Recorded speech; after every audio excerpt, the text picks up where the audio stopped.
what's behind. שלום לכם, אחר צהריים טובים. אם במחאה של הקיץ הקודם הייתה עוד תמימות ראשונית, הרי שלא ברור כיצד ייראה הקיץ הנוכחי כשהלקחים כבר הופקו. וזה נכון לא רק לגבי ישראל, אלא גם לגבי מדינות אחרות בעולם שאנחנו רואים בהן בשנתיים האחרונות מחאה מסוגים שונים, חלקם דומים לזו שהייתה ומתחוללת עדיין כאן. לפני כשבוע פרופסור לסוציולוגיה אמר לי ולקבוצת עיתונאים ופעילים שכל מחאה אפקטיבית חייבת לענות, ולענות היטב, על שתי שאלות. האחת, מה אנחנו רוצים? השנייה, מה נעשה אם דרישותינו לא יענו? זו השאלה המרכזית שנדמה לי שכדאי מאוד שנענה עליה גם היום. בשעות הקרובות אנחנו נשוחח עם 3 פעילי מחאה מ3 מדינות באירופה ובאמריקה. לצערנו הפעילה הרביעית לא יכלה להיות איתנו היום. תקלה טכנית של פספורטים אבודים. ה3 יספרו לנו גם על הפעילות שלהם וגם על אופי המחאה. אפשר לומר, כמו שמאט טרנר תיקן אותי קודם, מהפכה. מה שקורה אצלם. אתם תוכלו להציג בפניהם שאלות, גם כאן וגם מחר ביום הסדנאות שיערך בסמינר הקיבוצים. לפני שנעביר להם את רשות הדיבור, ברכות. אני רוצה להזמין את דוקטור אנגלי קטים, מנהלת נציגות קרן רוזה לוקסמבורג בישראל. בבקשה. שלום, אחרי צהריים טובים. Welcome.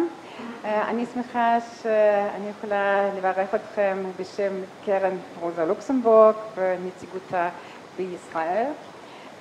ובמיוחד אני רוצה לברך את האורחים לנוי סטייצקפרפמות מ3 מדינות שהגיעו אתמול, וכמו שאני למדתי בפעם הראשונה בישראל, כדי להשתתף בכנס פה. אני חושבת ששמתם לב כבר כאשר אמרתי את המשפט הראשון שלי, שעברית לא שפת האם שלי. אני מברלין, אני מנהלת משרדה של קרן רוזה לוקסמבורג 3 שנים, כאן בישראל, ואני רוצה לבקש ברשותכם ולהגיד כמה מילים גם כן על הקרן ועל הפעילות שלנו במשרד של קרן רוזה לוקסמבורג בתל אביב. אז קרן רוזה לוקסמבורג הוקמה ב-1990, היא פועלת בתוך גרמניה ומחוץ לארץ, במיוחד בתחום החינוך, הפוליטי, הציבורי, ומשמשת במה לדיאלוג על ההתפתחויות החברתיות והפוליטיות של ימינו ועל אלטרנטיבות חברתיות. המשרד שלנו בישראל נפתח ב-2009, ואיפה במיוחד פה בעולם הזה, בבית סוקולוב, היה כנס הפתיחה שלנו במרץ 2009. ואז אנחנו ארגנו כנס בכותרת בעקבות רוזה לוקסמבורג, מורשתה של רוזה לוקסמבורג לשמאל הישראלי והגרמני. ואני באמת שמחה שהיום אנחנו יכולים, גם נמצאים פה כדי להשתתף בכנס אחר, אבל שבצורה מסוימת גם קשור. אני חושבת, לו רוזה לוקסמבורג הייתה פה היום, היא הייתה שמחה. לראות פה כל כך הרבה צעירים, אנשים שמעוניינים בנושא אחד שתמיד היה חשוב לה, הצטרפות פוליטית, דמוקרטיה וכן הלאה. אז אני חושבת שאנחנו נמצאים פה במקום הנכון. אנחנו פועלים ברוח ערכי רוזה לוקסמבורג וערכי קרן רוזה לוקסמבורג במספר תחומים למען מעורבות דמוקרטית, צדק חברתי, זכויות אדם, נגד גזענות, שנאת זרים ואנטישמיות. הקרן תומכת בתפיסות ובפרויקטים השואפים לחזק את הדמוקרטיה, להתמודד עם האתגרים החברתיים, פוליטיים, כלכליים גם כן, לקדם שיח אירופי-ישראלי ושיח גרמני-ישראלי. בנוסף, אנחנו מפיצים מידע בישראל אודות ההיסטוריה והפוליטיקה, התרבות של גרמניה, ומידע בגרמניה על המציאות הישראלית המורכבת. הכנס שהכותרת שלו פעילי כל העולם התאחדו הוכן בשיתוף פעולה הדוק בין קרן רוזה לוקסמבורג לבין המכללה החברתית-כלכלית, ואני רוצה לנצל את ההזדמנות להודות לצוות של המכללה של החברתית-כלכלית על שיתוף הפעולה היעיל והטוב. המכללה כבר כמה שנים פרטנר טוב של הקרן שלנו, ואני במיוחד רוצה עכשיו להודות לכל הצוות של המכללה על שיתוף הפעולה, במיוחד כאשר החלטנו, או מהרגע הראשון שהחלטנו לשים ולארגן את האירוע הזה ביחד.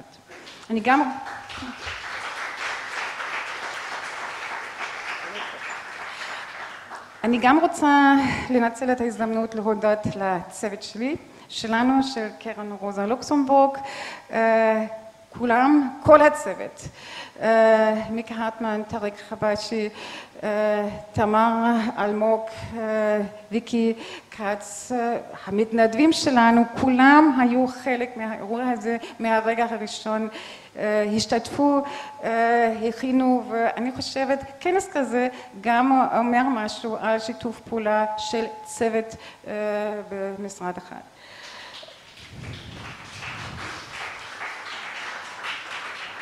אני גם רוצה להודות לרונית וספיר, שהן לא עובדות בתוך צוות זה או אחר, אבל שבאמת בעזרת הפעילויות שלהן באמת עזרו לנו בהרבה, ואני חושבת שבלי שיתוף הפעולה של כולנו, הכנס הזה לא היה אפשרי.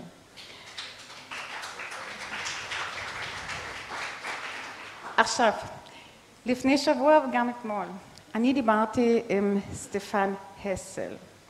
סטפן הסל הוא בן 95, הוא גר בפריז, בצרפת, והוא האיש המפורסם שניסח את המניפסט תסעמו. אני לא יודעת אם כולם מכירים, אבל רובם בטח פה בעולם מכירים את המניפסט החשוב הזה.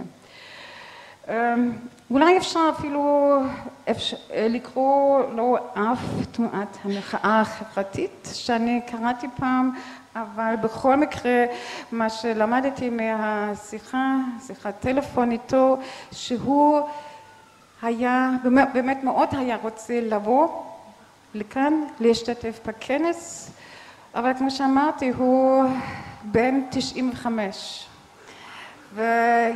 ישראל מאוד חשובה לו, והוא אמר לי, אז באמת, אני מאחל לכם הצלחה, ומאוד חשוב מה שאתם עושים, אני לא יכול להשתתף, אבל אני אשלח לכם מסר וידאו. אז עוד מעט אנחנו נשמח לראות את המסר של סטפן הסל למשתתפי הכנס. מי הוא סטפן הסל?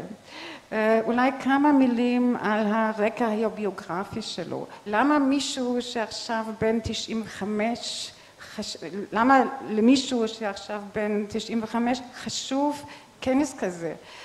חשוב למסור מסר מסוים.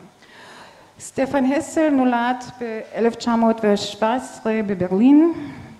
אב פרנץ בא ממשפחה יהודית.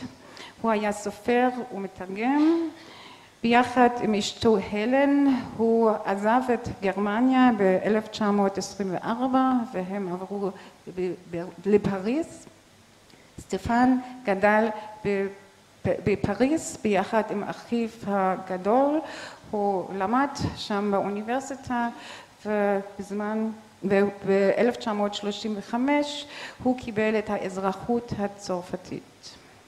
בזמן מלחמת העולם השנייה הוא לחם ברסיסטנס צרפתי נגד היטלר. ב-1944 הוא נעצר על ידי הגסטאפו הגרמני והוא עבר למחנה ריכוז בוכנוולד.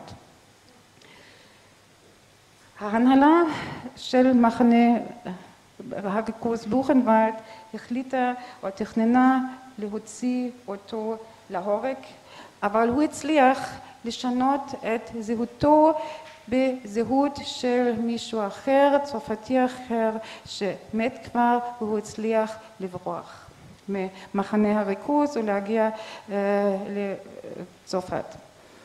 אחרי מלחמת העולם השנייה ב-1946 סטפן הסל התחיל לעבוד כדיפלומט צרפתי, וזה באומות המאוחדות. הוא היה חבר של ועדה שהכין וכתב את ההכרזה לכל באי עולם בדבר זכויות אדם, The Universal Declaration of Human Rights. ההכרזה אומצה על ידי העצרת הכללית של האומות המאוחדות בדצמבר 1948. אני חושבת שמאוד חשוב לדעת קצת על הרקע הביוגרפי שלו, על הרסיסטנס ועל הקטע הזה של הכרזת זכויות אדם, כדי להבין אותו וכדי להבין למה זה חשוב לו, גם למסור לנו מסר של סולידריות ושלום. סטפן הסל תמיד תמך בזכויות אדם, וכדוגמה אני רוצה לספר לכם שהוא היה בין האנשים הבולטים בצרפת שתמכו בעצמאות אלג'יריה בזמן כאשר היה שם שלטון צרפתי. סטפן הסל כתב את המניפסט, תסתמו, ב-2010. מה שחשוב לדעת אולי שזה מניפסט מאוד קטן, יש לי אותו פה בגרמנית, דרך אגב זה תורגם לעברית אבל אתם יכולים למצוא אותו רק באינטרנט, לא פורסם פה בארץ, אז אולי יש לנו מה לעשות.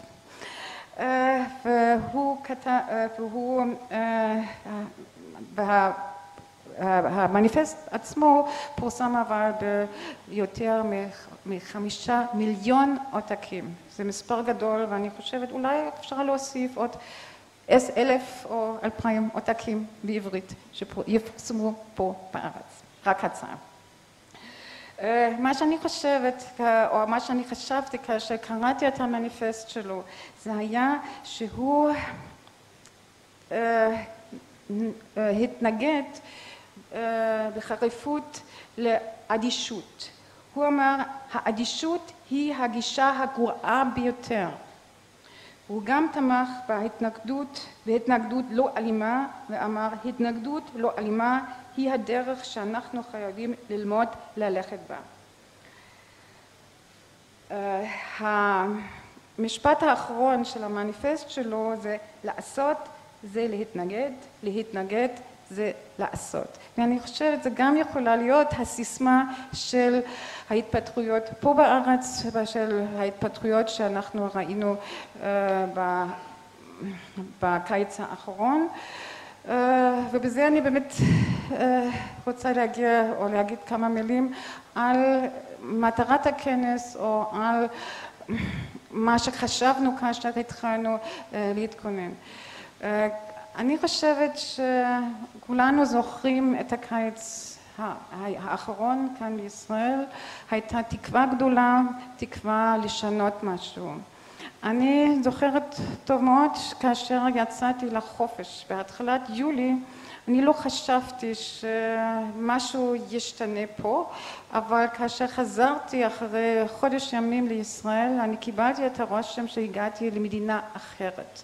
אוקיי, אני לא אזרחית ישראל, אני גרה כמה שנים פה כבר, אבל בכל זאת אני הבנתי שמשהו השתנה, שהאווירה השתנתה, שהייתה התלהבות כזאת שאני אף פעם לא ראיתי לפני כן, מעורבות ביצירתיות, במיוחד בשדרת רוטשילד שנמצאות מעבר למשרד שלנו. אני חושבת הכנס הזה יתמקד בין היתר, או ינסה בין היתר לשאול על שאלות שנשאלו בקיץ האחרון, שישאלו בעתיד ושאנשים שואלים היום מה השגנו, מה הצלחנו, איך הלאה. אנחנו כולנו יודעים שהיסטוריה לא נכתבת רק על ידי פוליטיקאים, אלא שגם על ידי אחת ואחת. זאת אומרת שאנשים כמונו גם חותמים את חותמם על התפתחויות פוליטיות. ומחוץ להתפתחות הלאומית, ההתפתחות במדינה אחת, גם ההתפתחויות באזור, גם ההתפתחויות בזירה הבינלאומית משפיעות על התפתחות במדינה קונקרטית. בגלל זה אני חושבת, זה מאוד חשוב שיש לנו היום פה אורחים מחוץ לארץ, מספרד, מרוסיה, מארצות הברית, שגם ידברו על הניסיון שלהם, שאפשר לדבר איתם על ההתפתחויות בארצם. ואני חושבת, הדיאלוג בין פעילי ישראל לבין פעילים מחוץ לארץ זה דבר מאוד חשוב. אני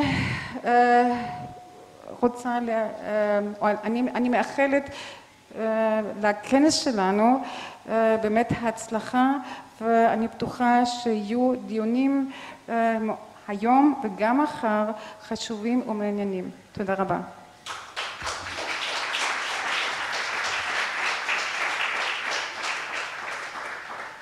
תודה רבה לדוקטור טים, וכעת אני מתכבדת להזמין לבמה את מיכל שוחט, מנכ"ל המכללה החברתית-כלכלית. בבקשה. אחר צהריים טובים לכולם ולכולן.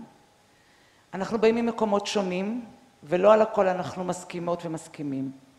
אבל זאת ההזדמנות שלנו לקיים רב שיח, להיפגש ולהשתמש בעושר החברתי ובשונות שבינינו, ליצור כוח משותף. כולנו חווים תסכול על אי צדק וחוסר שוויון. אנחנו שייכים לקבוצות שונות בחברה, נבדלות על ידי מוצא, דת, מגדר, מעמד, לאום ועוד. במציאות הישראלית, שונות זו מהווה מקור להרחבתם של פערים כלכליים ודיכוי תרבותי ולאומי. זה רע לנו, לכולנו, זה רע לנו עכשיו וזה רע לעתיד של ילדינו. מציאות זו מתוחזקת על ידי המבנים הכלכליים ומשומרת על ידי אטימות בקרב חלקים מהציבור. אנחנו נוהגים לשמוע כלכלנים ואנשי כספים טוענים שאנחנו חיים בעולם גלובלי, ולפיכך ההתנהלות הכלכלית צריכה להתנהל כשוק פתוח וגלובלי. מה שכנראה שכחו אותם כלכלנים, שבעולם הזה ישנם גם בני ובנות אדם, והכלכלה אמורה לשרת אותם ולא להפך. כולנו רוצים לחיות בחברה של שלום, חברה שוויונית וצודקת, בה לכל ילדה וילד פתוחה אפשרות ללמוד, להתחנך ולממש את עצמם. לכל אדם יש בית, אוכל, ביגוד, טיפול בריאותי, בה כל אדם בוגר, עובד ומתפרנס בכבוד למחייתו, בה לכל קבוצה יש הזדמנות לביטוי תרבותי, ובה קשרים קהילתיים תומכים בפרט.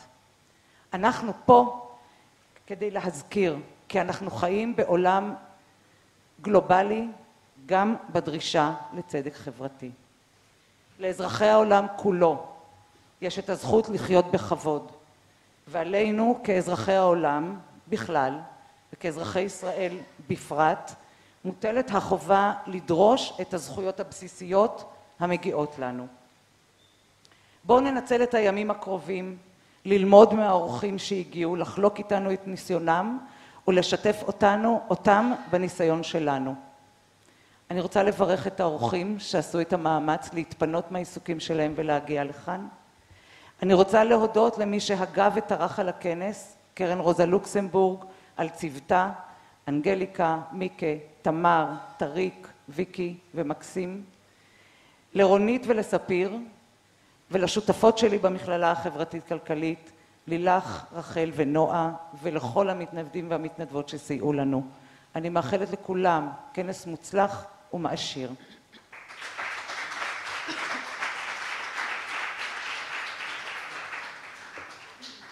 תודה רבה למיכל שוחט. דוקטור טים הציגה כבר את סטפן הסל, האיש שניסח את המניפסט תזעמו, כבר בן 95, נולד בברלין, פעל בצרפת ובאנגליה, ראה מלחמות עולם, מאבקים חברתיים, הוא עוקב גם אחרי מה שמתרחש כאן. המניפסט תזעמו הופץ בכל העולם ובשפות רבות, כאמור 5 מיליון עותקים. הגדולה שלו הוא ביכולת לנסח את ה-DNA של דרישת הצדק החברתי.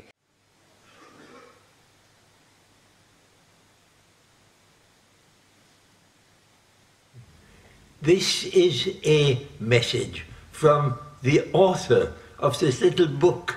In French we call it Indignez-vous. It has been translated Time for Outrage. It is clear that now all over the world, in many, many countries, the young generation feels that it has to change the situation because of social problems, economic problems. This has been the case in Israel, and I have listened with great attention to the people who in the streets of Tel Aviv manifested to have a better social life. The question for me is, can better social conditions in a country like Israel, which needs its security, but which also needs its better economic situation for the younger generation, can it be achieved without a profound political change? We have to look at the general situation of colonization of the occupied territories, occupation, colonization. These are elements which contribute to a less favorable condition for the young generation. So those who protest should understand that their protest is fully justified, but that the answer has to be searched in a new general political outlook. If you're convening tomorrow, day after tomorrow, can lead to some progress in that field, then I think you will go in the right direction, which is what the Israelis themselves need in order to have their security and to have a better get together with the Palestinians whose desires are similar to those of Israel. They also want peace. They also want security for their people. Let us try to bring people to come to work together and not against each other.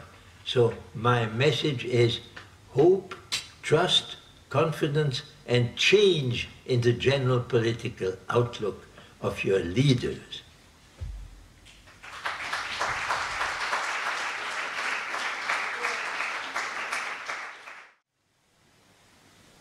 אנחנו נעבור עכשיו לפאנל הראשון שלנו.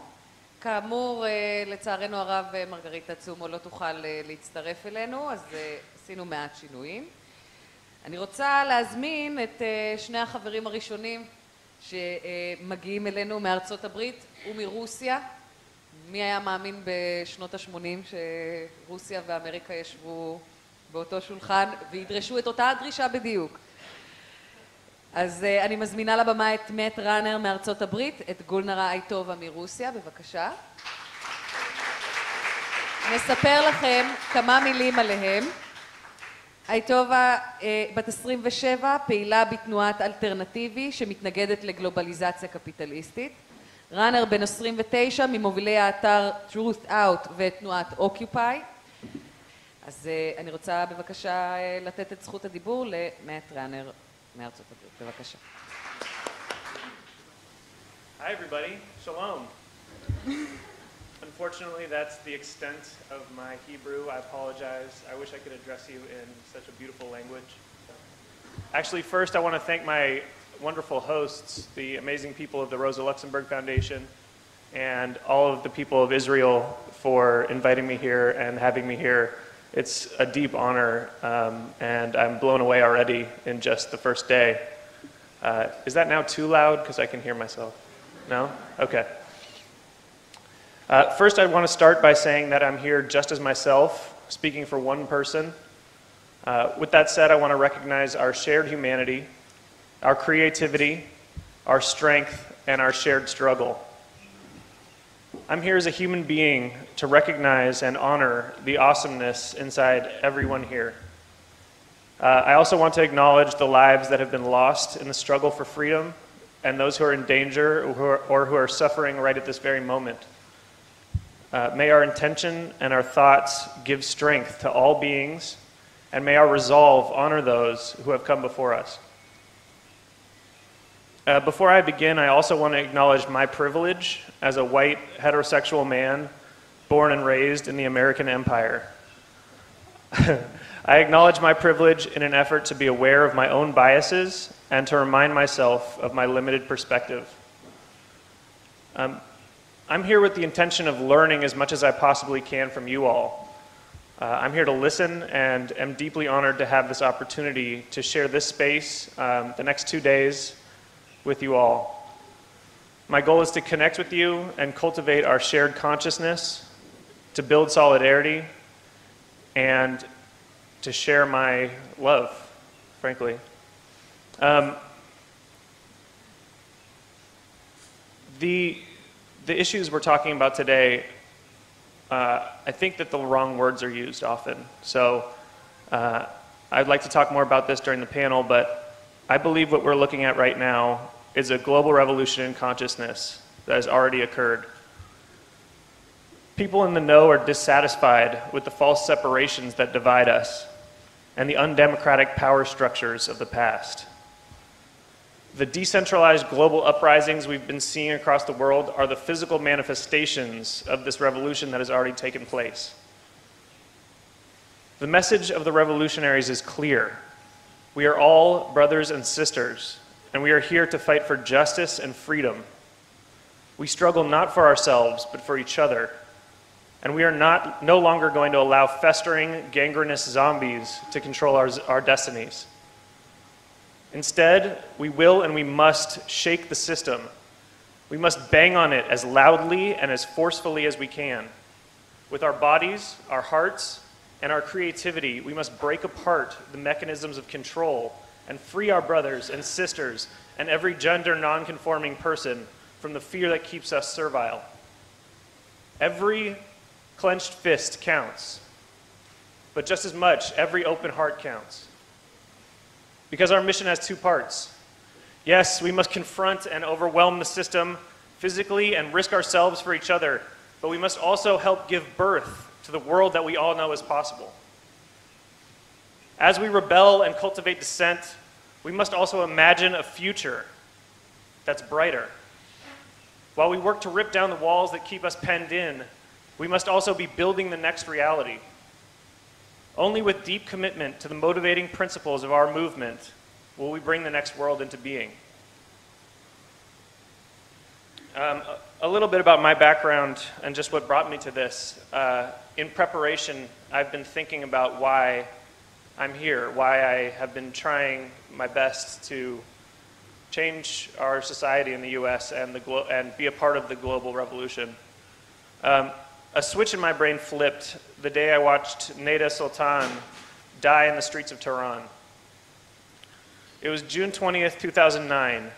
One short video on Facebook that I watched from my apartment in Washington, D.C. brought my whole life into focus. I'm still not sure exactly why the video changed my understanding. I think it was the look on her face as she realized what was happening, as she realized that a bullet had pierced her neck and that she was not going to survive. I think it was also her age.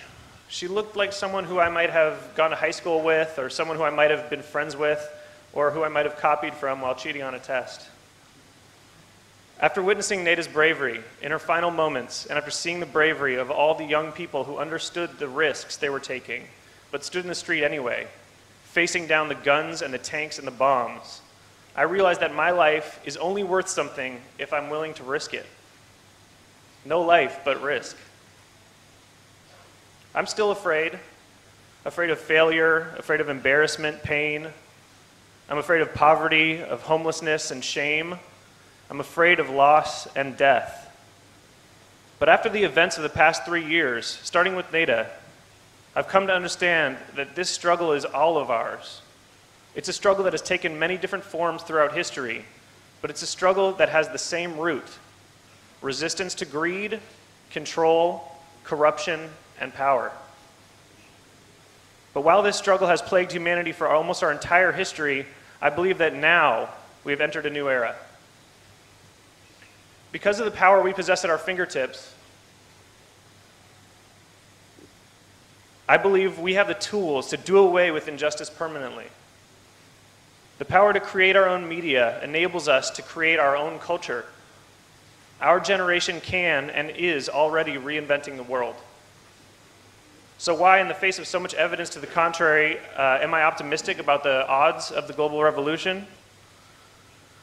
Well, frankly, I wasn't optimistic until recently. I was pretty convinced that we were all on a sinking ship headed towards planetary collapse and probably the extinction of our species. But then came the global revolution. The mind-blowing victories of the so-called Arab Spring give me my newly minted sense of optimism. By the way, I think the term Arab Spring caught on in the Western media because it reinforces a false separation between the people of the Middle East and the people of North America, Europe, Asia, and Africa, and Israel. I am blown away by the bravery and the sacrifice of the people who fought and continue to fight against their repressive regimes. I recognize their unique histories, but I do not see this as an Arab phenomenon. Instead, I recognize and honor the people who sparked and continue to lead the global revolution. Despite the shockingly beautiful victories in Tunisia and Egypt, I remain cynical, assuming that the indomitable power of the US military, the US dollar, and the brainwashing machine we call the US media would persevere by reinfecting, recorrupting, and redominating the politics of the Middle East to keep the oil flowing our way and the weapons and cash flowing over here. I figured the power of consumerism and the corporate media hell-bent on keeping the people of the United States passive, fat, and insecure would remain unchallenged. I figured that the American people would stay in our bubble until the Arctic ice melted and carried us all into the sea. That is, until something happened on September 17th, 2011, the day the Occupy movement began. The day the global revolution took hold in the belly of the beast, Lower Manhattan, just 2 blocks from Wall Street. See, to me, Occupy Wall Street movement was totally unexpected. Americans have been getting ground down by stagnant and declining wages since the 1970s. From the 1990s through 2008, the Clinton and Bush administrations brought on the complete collapse of our self-righteous claim to morality and justice by handing our economy over to Wall Street, continuing the destruction of organized labor, and worst of all, starting not 1, but 2 intractable wars of aggression. Then the economic collapse of 2008 and 2009 happened, wiping out 40% of the wealth of American families and pitching us even further into the depths of inequality on a scale not seen since feudalism. Literally, 40 families right now in the United States control more wealth than the bottom 30% combined. 40 families. in a country of over 300 million people. Then one day, 1,000 people took over a small park in Lower Manhattan. And through direct action, full democracy, and by putting their bodies on the line, fundamentally changed the narrative in the United States. The American manifestation of the global revolution, as it's known, the Occupy movement, made itself impossible to ignore, with highly visible occupations, an excellent expression of their theory. Remember, we are the 99%. That catchphrase, that small message, was one of the most important things to change in the US consciousness.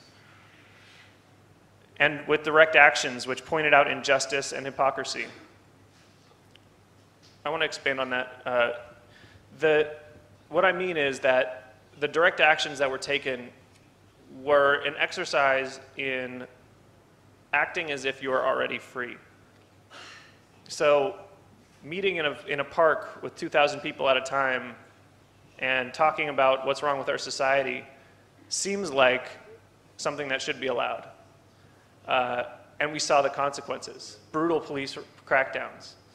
So by acting as if we were already free, we met despite the laws and the rules and the park closings and all that. But instead, we chose to defy that because it made sense. When laws are hypocritical or contradictory to what we believe the Constitution says, we defy them. It's not protest, it's direct action.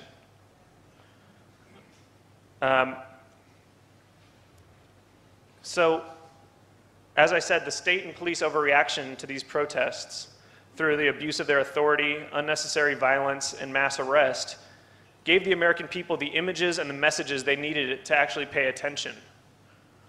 The overreaction, including intense displays of beatings and horrible use of chemical weapons and pepper spray, and even explosive devices, which almost killed one young veteran in Oakland when it exploded next to his head. These images woke many of the Americans out of their slumber and created a new kind of politics in the United States. A whole new politics based on the understanding of our shared humanity and the shared struggle of the bottom 99% who had been left behind while the richest Americans became unimaginably wealthy. And for attempting to express this new politics, to move past the paradigms that have limited the discourse and killed the ability of average Americans to take collective action at any level, people were beaten, attacked with chemical weapons, fined, put into jail, prosecuted, and ridiculed. But eventually, these same people and hundreds of thousands who took up the call to occupy in their communities across the country and across the globe were held up as heroes, supported, clothed, fed, loved, and given credit by many for changing the trajectory of American politics, at least for the time being. Prior to Occupy, all we were talking about in America was how much we were going to cut social services. After Occupy, that question is off the table. And while that seems like a minor point to some, I couldn't have imagined that change in consciousness and that change in message even a year ago. It was just completely the opposite. We were looking at austerity, and because of the movement, we aren't at the moment. It could change. Finally, the awakening that we on the left in America all dreamed of. This was the movement that would restore the credibility of America, or no, sorry, was this the movement that would restore credibility of America on the world stage? Would this lead to sweeping reforms and the rebalancing of our economy? Or would this go even further and become the revolution that would nail the coffin closed on the dusty carcass of so-called free market capitalism? I think the answer to these questions remains open. The crackdown by the corporate state continues, and the corporate media revamps its brainwashing machine, churning with meaningless infotainment and propaganda. But something fundamental has shifted, and I believe it is something that is impossible to undo. Americans were confronted with the truth that was previously hidden. Together, we are the 99%. The overwhelming majority of Americans have been left behind, just one illness away from poverty, while the elite steal all of the resources and wealth. This is a truth that cannot be rehidden. And this is a truth that my organization that I work for, truthout.org, and the rest of the independent media in the US works to keep alive. While the corporate media agenda is to make money, the agenda of the independent media is social and political change. The structure and financing for independent media is somewhat fragile, but for people in the US, preserving and strengthening new media structures is vital. Real journalism holds power accountable. It takes the facts on the ground and the circumstances witnessed in communities of struggle and demands answers from those in power. This kind of journalism is almost completely absent from the corporate media in the United States. Instead, so-called journalists kiss up to power in an attempt to gain access. Corporate journalists give deference to authority of all kinds, be it police, business executives, or politicians. They actively work to limit the political discourse, to keep it within the bounds of their limited imaginations and the two-party political system. The worst among them create propaganda, literally, stoke racial hatred, and appear to be laying the groundwork for fascism. Fox News, an orgy of guns, theocracy, and race baiting, chips away at the remaining democracy in the United States. While they're the most glaring example, they're aided and abetted by all the others who treat Fox as a legitimate institution. In the US, very few people even have access to Al Jazeera. In fact, Al Jazeera was such a threat to our government, one of the first things they did when invading Iraq was to bomb it. People with the desire to find out the truth and spread the truth turned to internet journalism or to the daily one-hour broadcast of Democracy Now! Because independent reporters and opinion writers were present from the beginning and gave voices to the people involved in the Occupy movement, they were able to gain insights and access that the corporate media couldn't. Also, and most importantly, because these independent journalists were often young and poor themselves, they immediately understood the movement. When the corporate media reacted with fear, the independent media jumped in with both feet, embedding themselves into the movement and uncovering the real stories that made Occupy so compelling. In conclusion, I ask that we, the overeducated and underemployed, remember and embrace the power of journalism. Facts still matter, and our global revolution is fueled by them. We have to be brave and tell the stories as they are happening. We have to show the faces of the people who we stand with. These faces and these words are the only things that can keep this shift in global consciousness alive. Your words and your images give strength to those of us who are not with you in person.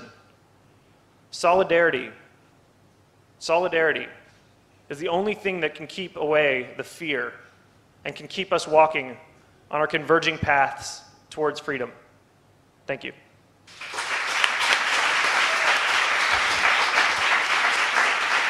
As I told you, in Israel, only the radical activists called it revolution. Most activists and the media called it protest.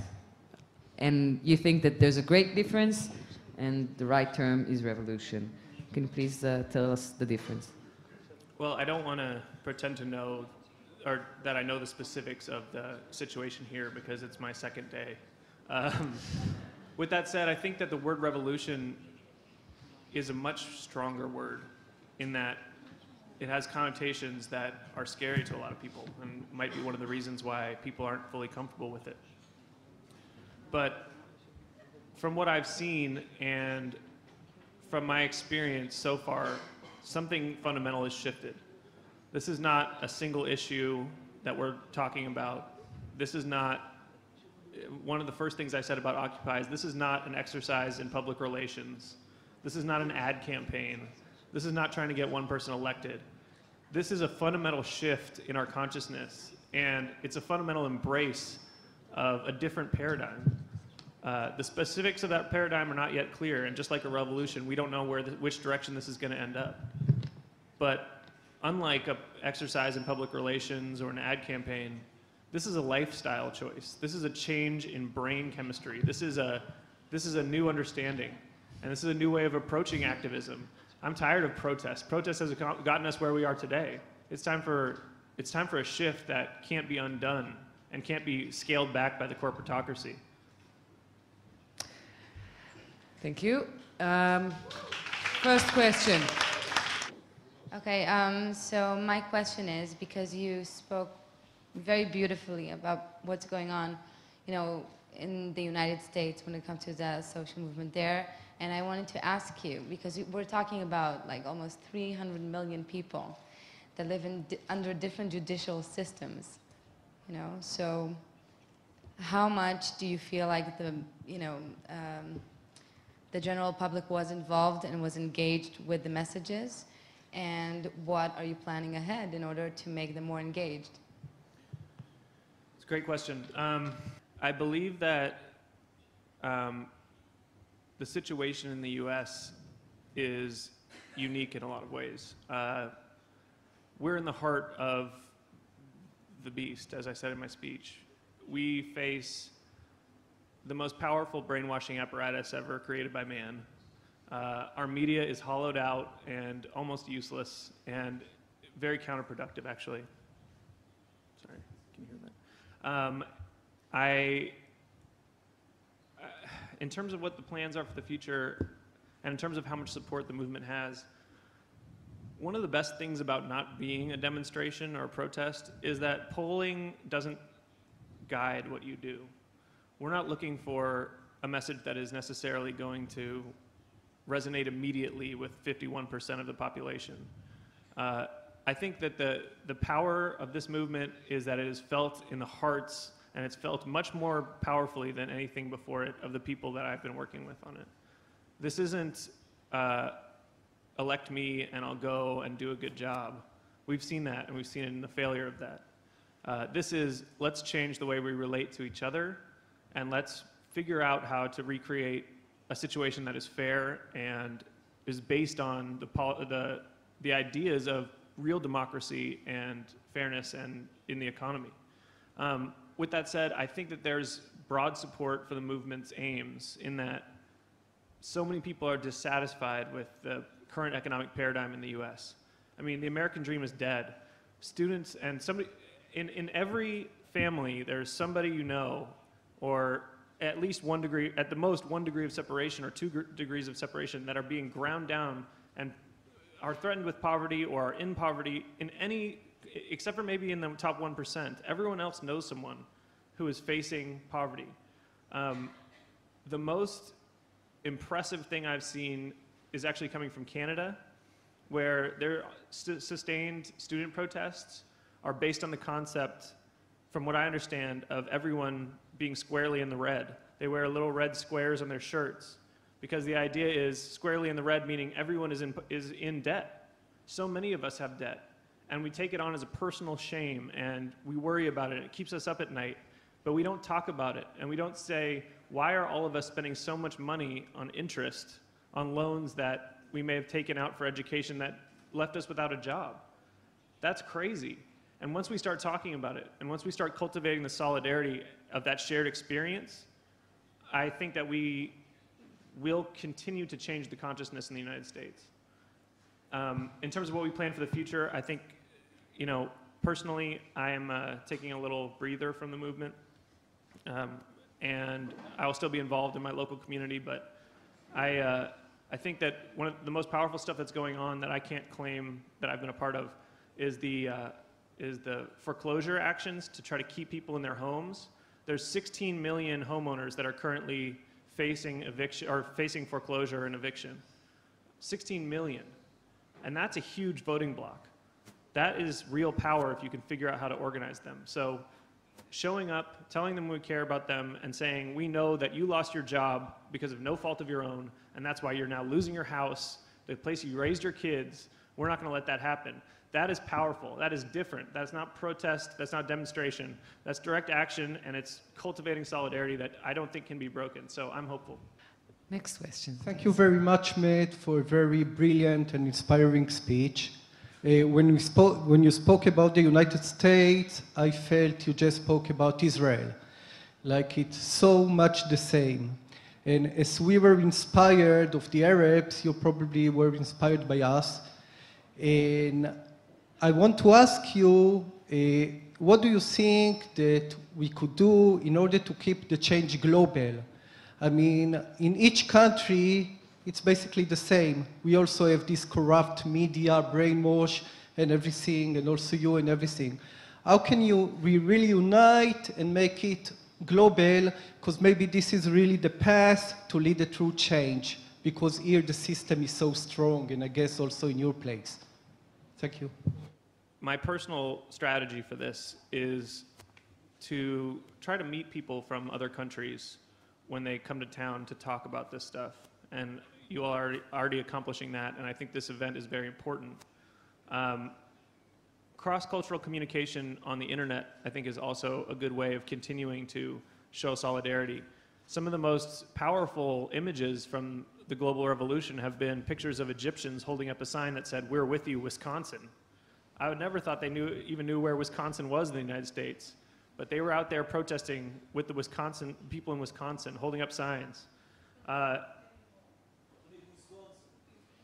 They're talking about the Israeli Wisconsin program. It's, I don't know even how to explain it. See, and I think that I don't even know about that, and I live in the United States, right? So we need to continue exposing the fucking shames, as he would say, that exist, because there's so many of them. So calling them out and not being afraid to, talk about your own country in a negative way on the global stage, I think that's really important. Remember, this is a global 99% we're talking about, and together we have to really kind of drop our old paradigms, this old nationalism bullshit that's so old and trivial. I mean, what has it gotten us? It's gotten us war and deceit and control. But are you referred to as an anti-patriotic citizen? Am I personally? Do I no, think I am? are you considered because in Israel when you protest, they consider you anti-Zionist or hater and stuff like that? In terms of patriotism, I think that word is used wrong, and it's also based on that old paradigm of nations that somehow control your life. We must act as if we are already free. So I'm patriotic in the sense that I believe in the collective consciousness and this one tiny little blue marble we're all spinning around on. I'm about that. But national boundaries and this whole identity about your country and all that, let's be honest. Let's talk about what's actually happening in those countries before we start saying we're pro whatever. I'm not pro America. I'm pro humanity. Next question. Thank you for coming and for the great words. I wanted to ask you something, and I wish if you can answer as honestly as you can. I visited Occupied Wall Street a few months ago, and the biggest difference, the way here than there, was that we used in Israel the media. We played along.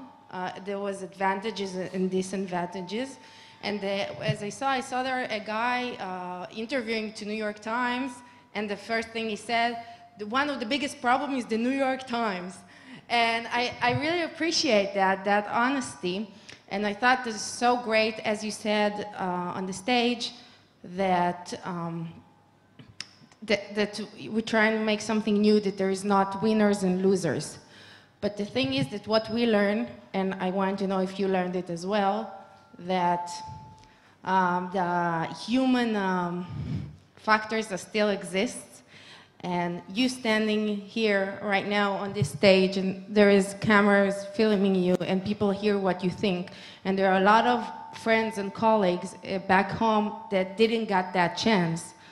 And I want to ask you, although you said wonderfully that you acknowledge that the fact that you have privilege that other people don't have, so do you feel that ego and this competition that we feel in our world also being held inside your protest community? Oh yeah. I really appreciate the question. I think that until somehow we supersede our egos, they're going to be a problem. But they're the reality we're dealing with. In terms of my privilege, one of the reasons I wanted to acknowledge it up front is exactly what you're saying, is that I don't want to claim to speak for the movement any more than I'm just one person involved in it. And like you said, I'm here and other people aren't, this will most likely be my only speaking tour. I don't plan on going other places and spreading the word. I'll continue to talk to other people, but I don't love being in front of cameras and microphones. But while I'm doing it, I hope to be as effective as possible, because the important thing is that it's not about any one person, because that one person can easily go the way of other past leaders or figures. This is a change in the consciousness. This is all of us representing the values that, you know, we've agreed on, that we need to start working for a better paradigm. And like you said, that paradigm doesn't exist yet. We don't know what it is. And frankly, the solutions of the past, they're not strong enough, and they're not successful. So figuring out what the right next solution is key, and it's a long way off. One last question before we move to Golnara Itova. Hi, I would love to hear from you about the two political system. You have an election in a few months, so what is the challenge for the movement about the elections, and do you want to challenge the two political system, two-party system in the US? So the big question. Let me start by saying that there is a very large percentage of people inside the Occupy movement in the US who were formerly campaigners for Barack Obama. We thought, my generation, you know, I'm 29, second after the baby boomers, Gen X and then Gen Y or whatever it is. We thought that we pinned all our hopes in a man who said that he was going to do some fundamental changes to the political system. Personally, and just speaking for me, I don't blame him personally for his failures. I think that what we've seen, and one of the biggest motivators of the movement, has been watching the corruption of another president. We thought that Bush was the worst thing that ever happened to America, and he probably was. But the inability to start reversing some of that damage and to continue some of the same policies, especially on, you know, assassinations and international policy that has been tragic, is what fed a lot of the energy for the movement. So in terms of the upcoming election, it's hard to say. Would I prefer that Barack Obama won? Yes. Would a Mitt Romney presidency be devastating to the country? Yes. But I think the second term of the Obama administration will continue to be gridlock at the best. And in terms of turning into another party or participating in the current system, I think it remains an open question. There are many people, I can only speak for myself, but there are many people in the movement that don't like that idea at all. I think that it's possible there might be an angle there, but I think that fundamentally we need a complete revolution, not let's participate in a broken system. Let's tear this whole thing down and maybe then start a political party. Matt, thank you very much for now. Miss Golnara Itova, can you please take the stand? כמו שאמרתי קודם, גולנרה איטובה מגיעה מרוסיה, בת 27. כמו, אגב, כל המשתתפים שלנו בכנס הזה, הגילאים די דומים, ההשכלה, המקצוע, המאפיינים מאוד דומים, גם הדרישות. מיס גולנרה, פליז. Microsoft. I'm sorry.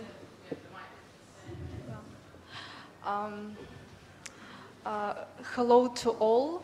I'm very glad to come here, and I'm very thankful to Rosa Luxemburg Foundation and to the Social and Economic Academy for the invitation me to this interesting civic events and to present the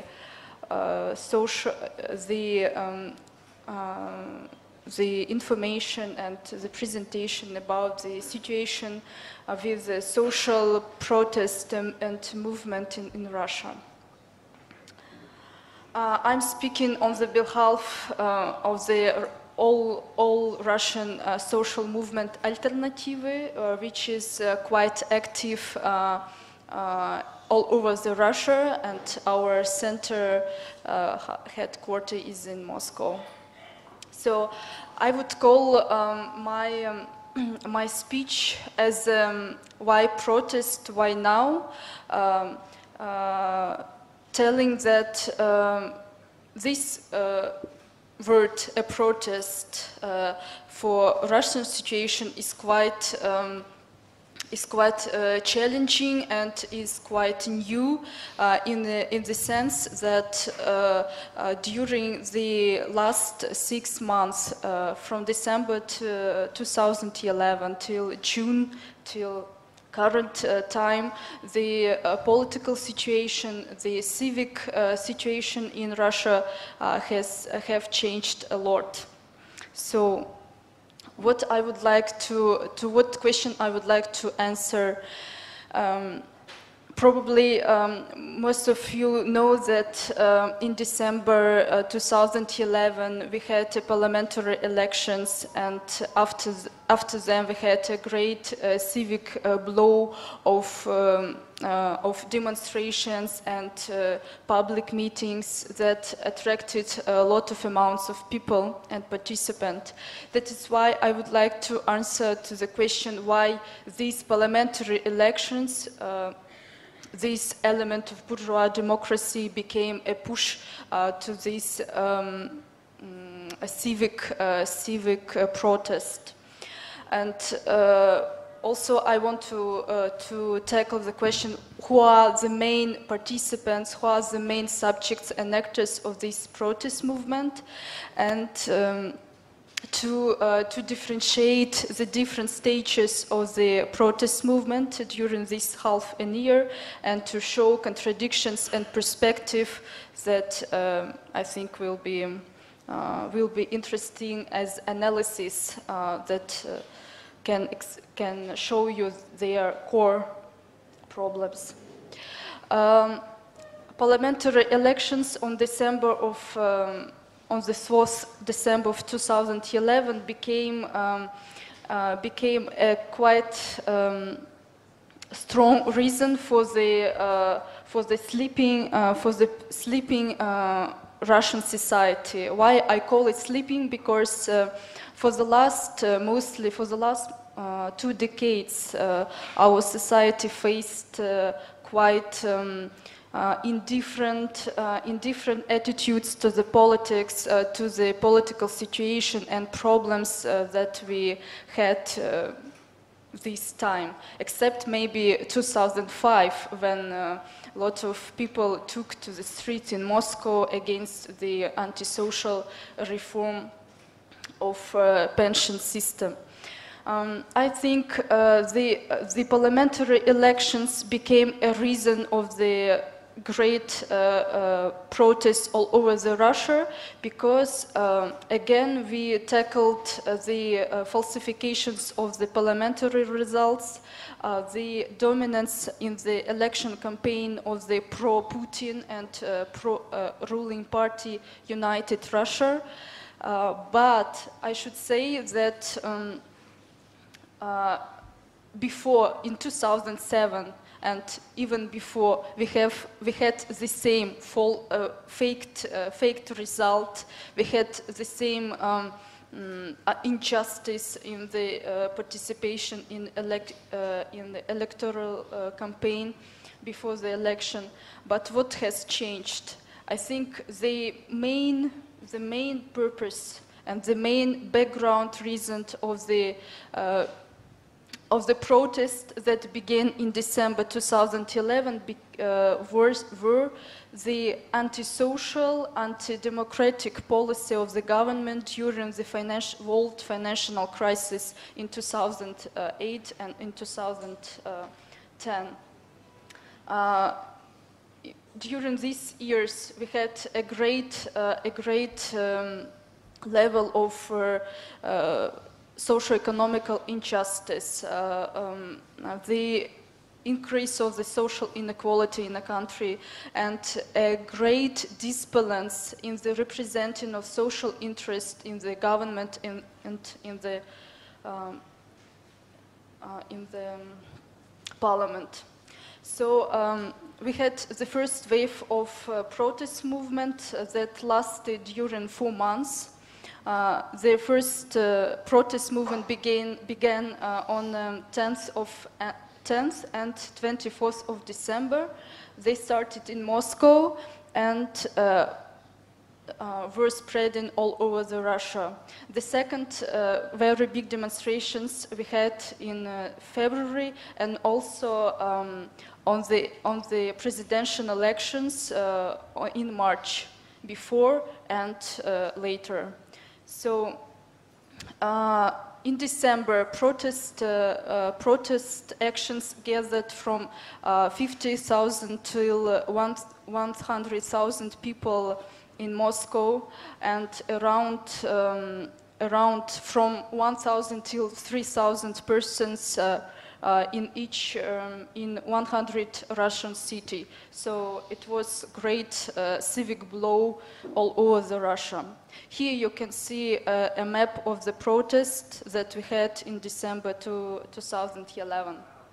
So as you see, it covered more than 100 cities all over Russia. This is Moscow on. This is the end of the demonstration that we had in Moscow in December. This is the biggest protest in Moscow, also in the prospect of Sakharova. It became like a symbol of the protest movement and protest movement of today. It is December 2011. I would say main slogans in this civic protest became "We are for fair elections." This is the main slogans, and "Go away power of thieves and rocks."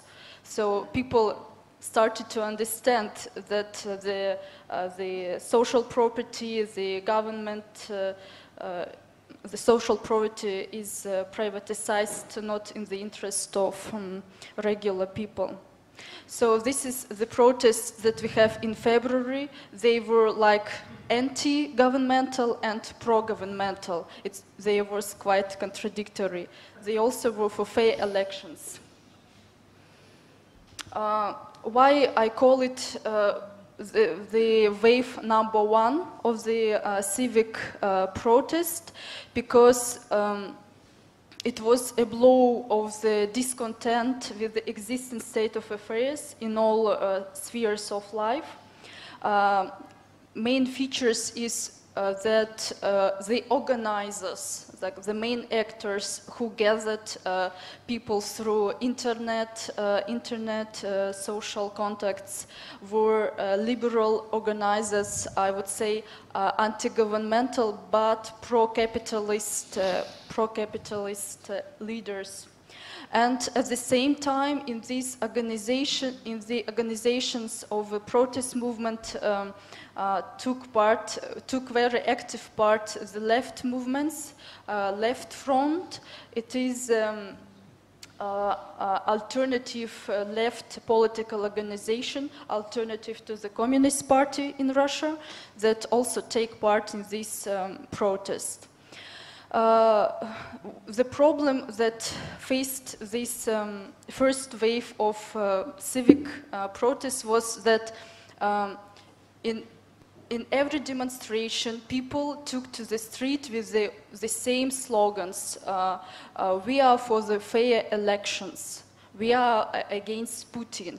But there is a great question whether these demands for fair elections were really background of their discontent. I tried to answer to this question. Protests in Russia, May and June, that started in May, I would call the second wave of protests.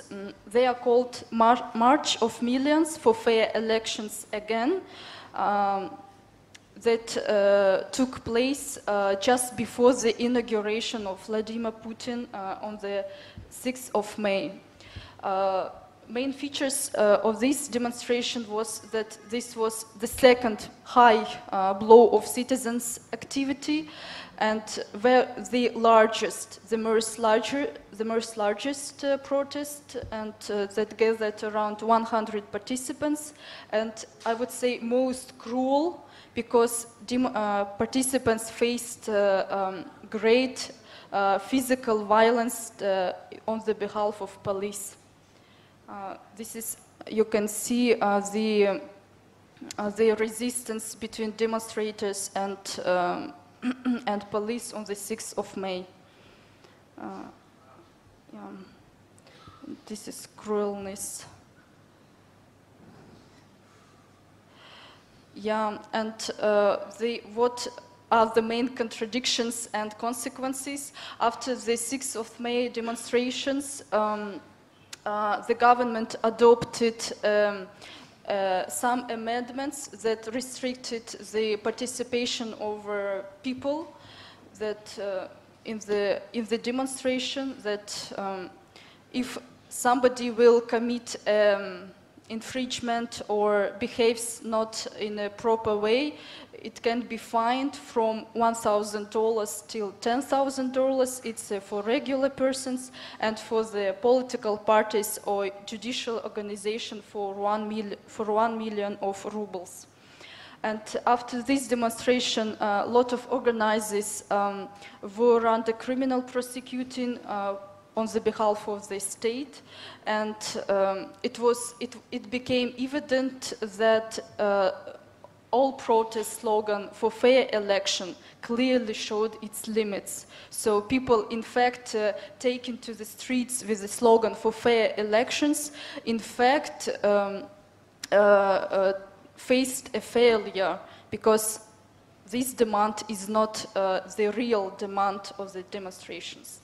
And but I would say progressive sides of this protest that started in May became grown citizen activities, and we at last started to join to the world Occupy movement, when in Moscow it was organized public discussions between youth and writers, artists, and we call it Occupy Abay. Abay, it is a monument for the Kazakh poet and writer at the center of Moscow. And this is Occupy Abay movement. If you see people just gathering for discussion and for knowing each other and thinking what we should do ahead. As you see, this on the first row, this is Occupy Abay movement, and this is the demonstration, peaceful demonstration of writers and artists in Moscow. And the second March of Millions that was on the 12th of June, just less than 2 weeks ago, it showed that the protest movement in Russia has divided itself. It has divided itself in different separate interest group. It's not only one big crowd of people who is discontent with the situation, but different social strata. And as earlier, the main organizers became the pro-wing, pro-capitalist leaders, but they were hissed by public. Here you can see the column of school, universities, and academic research institutes against the antisocial law number 83. On the demonstration on the 12th of June. Next, this is left revolution. The main slogans is "Revolution will be red," "All power to the Soviets," and "No to the entrance into World Trade Organization." This is liberal or pro-capitalist, I would say, pro-capitalist movement for fair power, Russia ahead without Putin. So this is their main slogans, but they reject completely to take to the street with the slogans for social rights, for free education and medicine. They don't accept at all. This is sex minorities columns. They took to the street with the slogans "Democracy for all" and "We are destroyed equally." And other participants that I could not find pictures were anarchist and nationalist. Main conclusions that I can make is that without social slogans and without self-organization from below, protest in Russia will be limited with Moscow. As we know, as I said, in the first wave of protests, we have all over the Russian movement, protest movement. But now, in May, in June, now it's limited with Moscow. Although it is very great, around 70 and 100,000 of people, it's not little. It can paralyze the city and so on. But it is a capital. It is only one city, and it's not enough for more radical transformation around the country. Neoliberal organizers do not meet demands of poor Russian province. Those organizers who took to the street to say we are for fair elections, we are for Russia without Putin, in fact, they demand just the change or a little change of the political system, but without changing this oligarch, bureaucratic, capitalist system that we have. They just want Russia without Putin, but Putin is only a symbol, but not a reason of this situation that we have now. Left should stop to play a game with right-wing anti-governmental establishment. It means that left groups should not go into organizational committee with right-wing and pro-capitalist leaders. And as I see, necessity of self-organization now is at stake in my country. So, thank you for attention.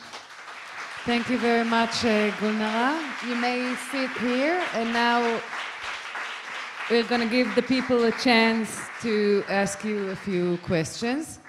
Thank you for your presentation. It is loud.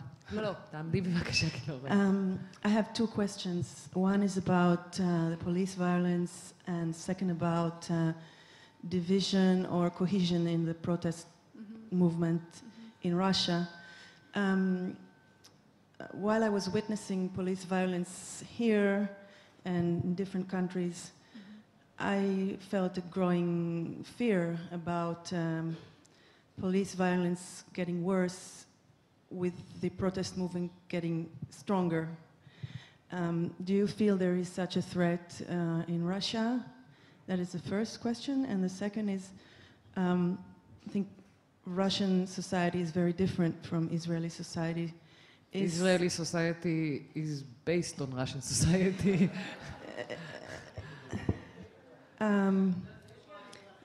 We have an expression that wherever you have, whatever number of Jews you have around, you have different opinions. So there is quite a bit of division within the protest movement, which is being manipulated by the media and so on to weaken the movement. What is the situation within the Russian protest regarding division and cohesion? Thank you for the questions. Concerning threat of the increasement of the police repression and prosecuting, I think, in my opinion, at least in Russia, it will grow. because during the first wave of the civic protests that we have from December 2011 till March 2012, the demonstrations were quite peaceful, and they did not face power attack or power response, police response. It was evident because itself government does not want to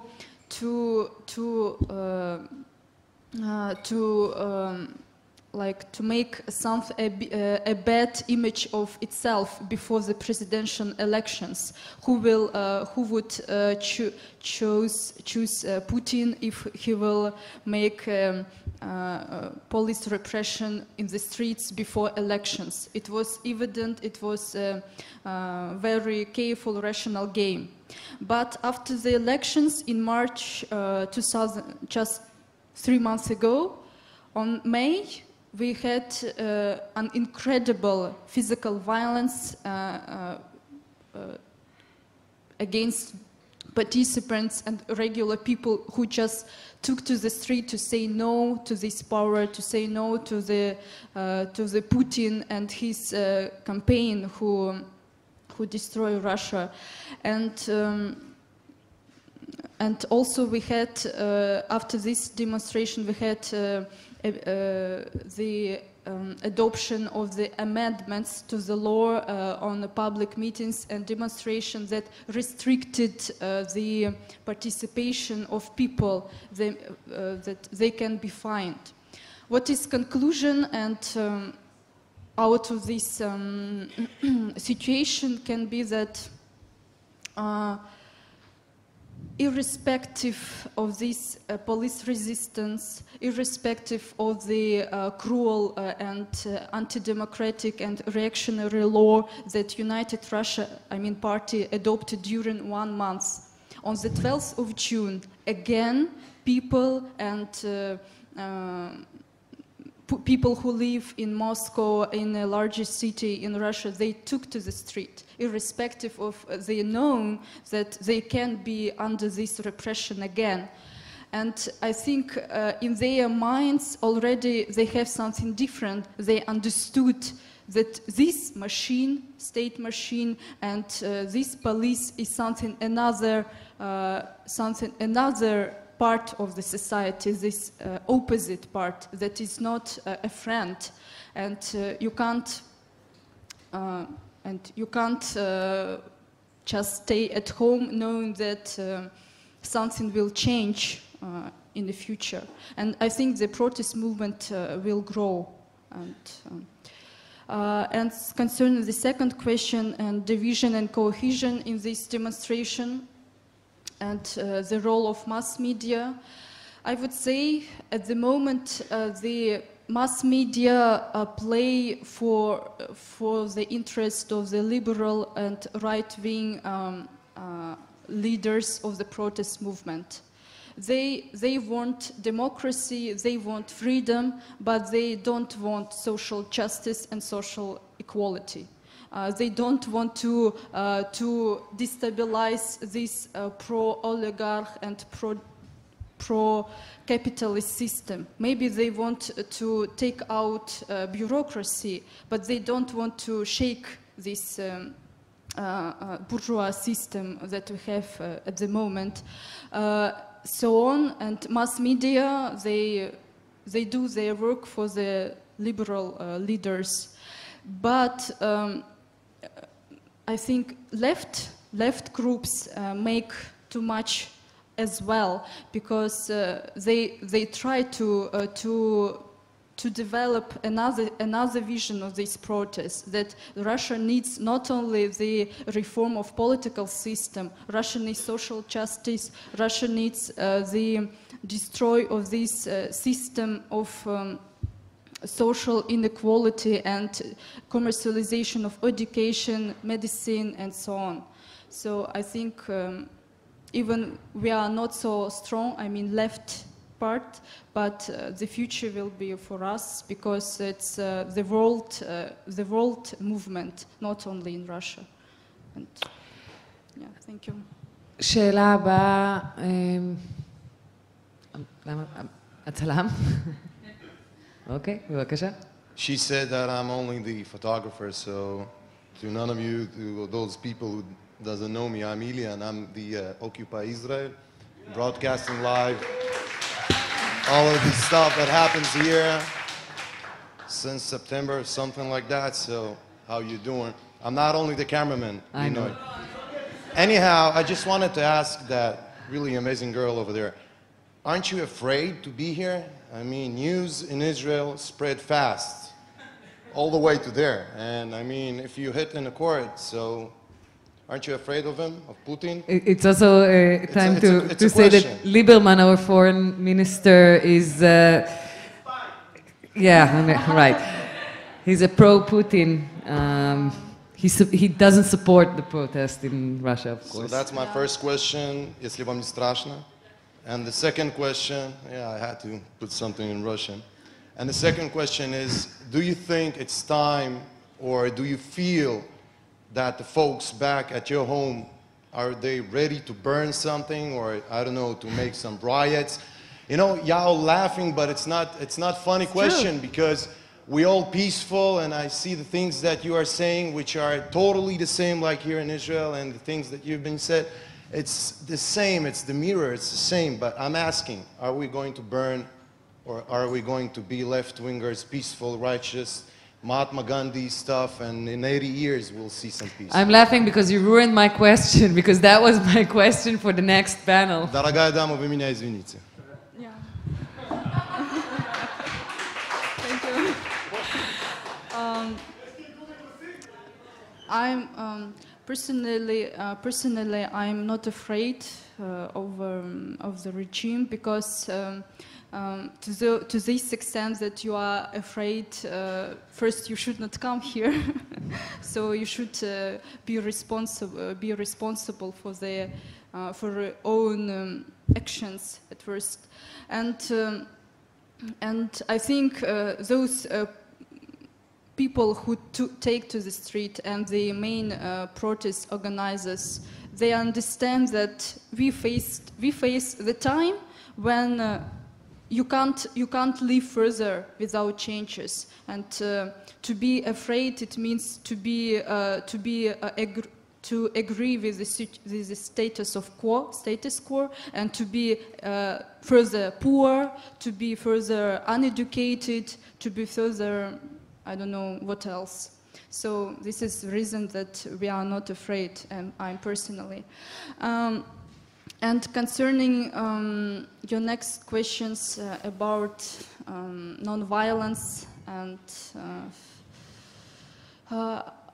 I feel that, and I hope, at least I hope for my own country and for the world movement, that it will be peaceful.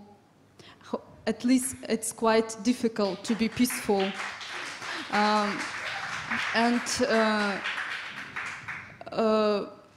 The revolution we faced in 1970, it can't be, it couldn't stay in the frameworks of peace and non-violence, and Mahatma Gandhi wrote later.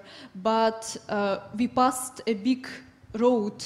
We passed 20th century, and we are living in the 21st century, and we should make lessons of our past, and we should understand that one life we pay for the future will return to us, someone, and will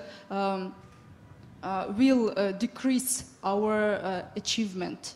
So we should, before beginning this protest, before beginning any action, we should answer themselves whether our purpose is a man, is a human being, its development, its development as a universal being is a purpose, or our purpose again to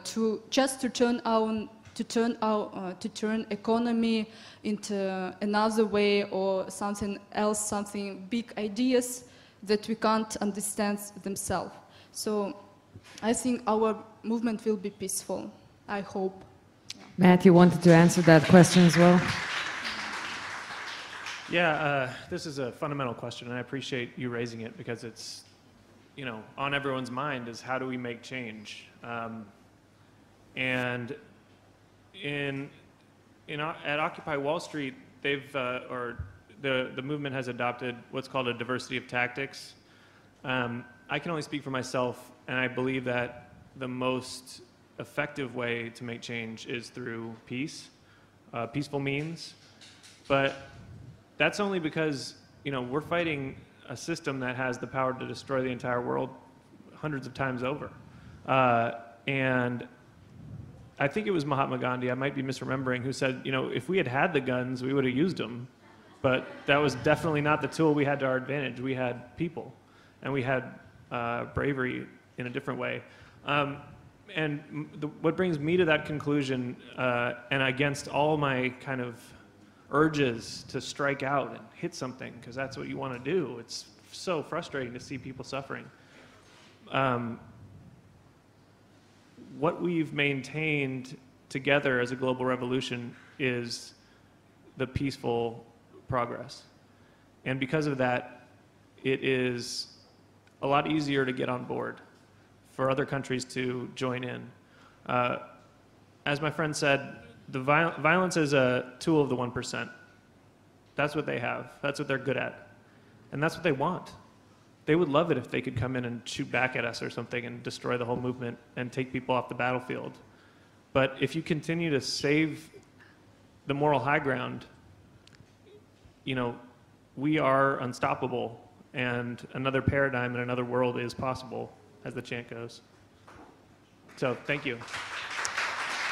שאלה אחרונה לפני שאנחנו יוצאים להפסקה, בבקשה, הנה המיקרופון מגיע אלייך. To Altova, please. So, thank you very much for your very interesting lecture. I wanted to ask you about the middle class. In Israel, it's said that the young middle class were the leaders of the protests. Were you, in the subtext of your words, I was hearing that the middle class in Russia is nurtured by Putin and have many privileges, and they don't want to change the social order, only to make some reforms. So if it's true, there is a big difference between the protests in Israel and in Russia. Who are the leaders? I want to ask you, who are the leaders of the Russian protests? Who are these people? From what is their origin, their education, their class? Thank you. Thank you. Thank you for the question, because I think it's, I would say, crucial question. The people who took to the street in December 2011 and started this wave of protest, this was middle class, I would say. These were people who are well educated, who have quite good income per month, and who can more or less survive. And this was liberal, anti-Putin leaders who appealed for them and who gathered them to take to the street and to express their discontent with the Putin political system. I mean, political system that established by Putin regime. But at the yes, and this was people who started this civic discontent, who started. That is why I wanted to show you two waves of protest. The first wave of protest movement that we have all over the Russia, it was like a protest for demands of political freedom, of political democracy, and not.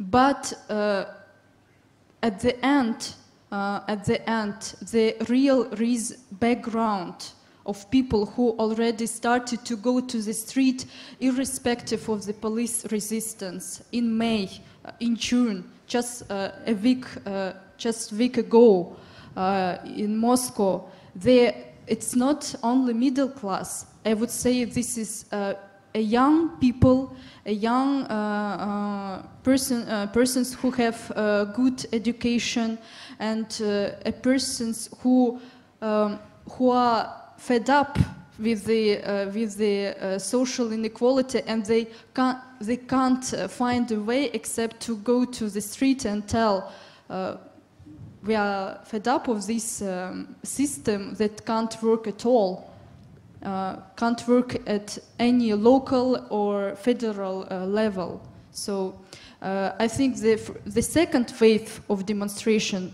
this is worse, not middle class. Yes, they gathered, they have separate columns, but left groups and other minorities, they gathered people who took to the street with the social demands, social requirements for social justice. I don't think that middle class will go for the social justice to the street.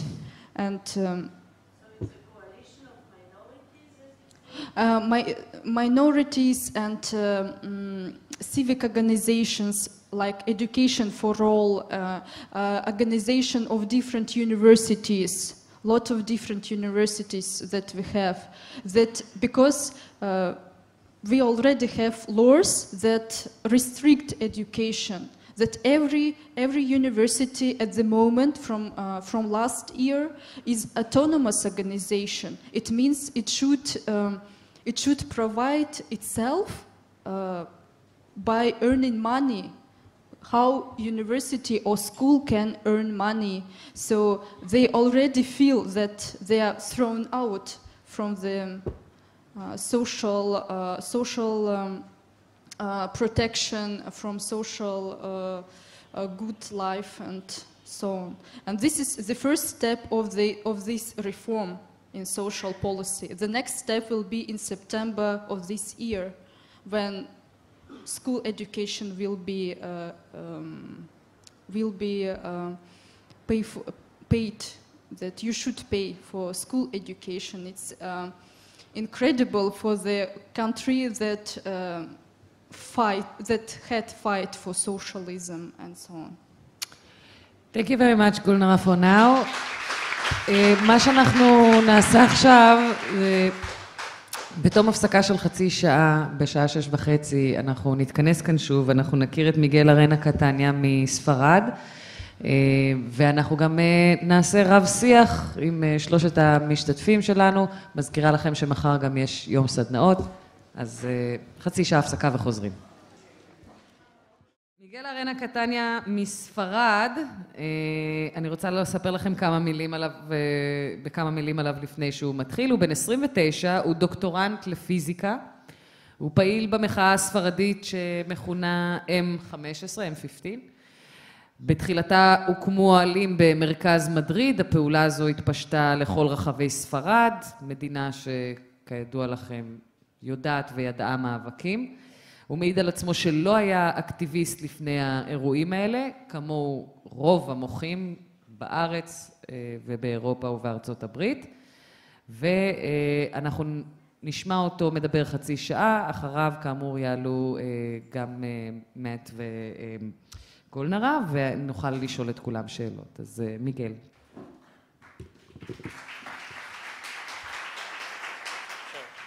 Thank you very much. This is the main square of Madrid. It's called Puerta del Sol. This is a photograph of the main square. A normal day before the 15th of May, the day when the protest started. And this is a photograph after the 15th of May. And this is why I'm here. I'm going to try to explain you the unique event that happened. The thing is, it's a really complex event, a lot of things happen in action, ideas, way to see what happened, things that happened before. The schema of what happened and the connection could be something like this. So it's really a mess. So I would try to choose some of the ideas I would try to show some flashes of things that were happening before and some thoughts of myself and also from some friends and people much more intelligent than me than taking their ideas. And let's see if at the end of the talk we can figure out some idea of what the 15M is, what is common to all these things. Okay. So before the 15M were a lot of things happening that are connected also to the 15M. One thing, for example, is WikiLeaks, this new idea that now we are the media, we don't need to trust the incorporation, newspaper, whatever. We are everywhere because we are this idea, we are the 99%, so we are everywhere in all the corporation, all the positions. So we have all the information and we can leak it anonymously and know the truth. That was something very important and something very new. Anonymous, a new movement that appeared, hundreds of people, thousands of people connected through the internet without no face, no leadership, as people acting together, knowing that their strength is to be a lot of people and fighting for things, taking down web pages from the CIA, from Visa, from MasterCard, from corporations, also fighting for WikiLeaks, connected to the movement. And also a movement that jumped to the real world, these people who start appearing in the demonstration with the anonymous mask, something really new, something really different from all demonstration. It was with the anonymous flag, it was not anymore a banner of we want a better salary or something like this. It was something new happening connected to this internet world.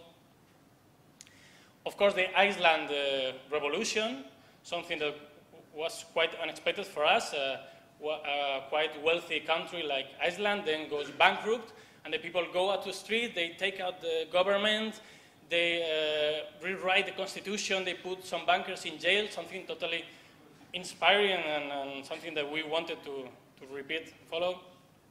And of course the Arab Spring, that was something totally amazing for us.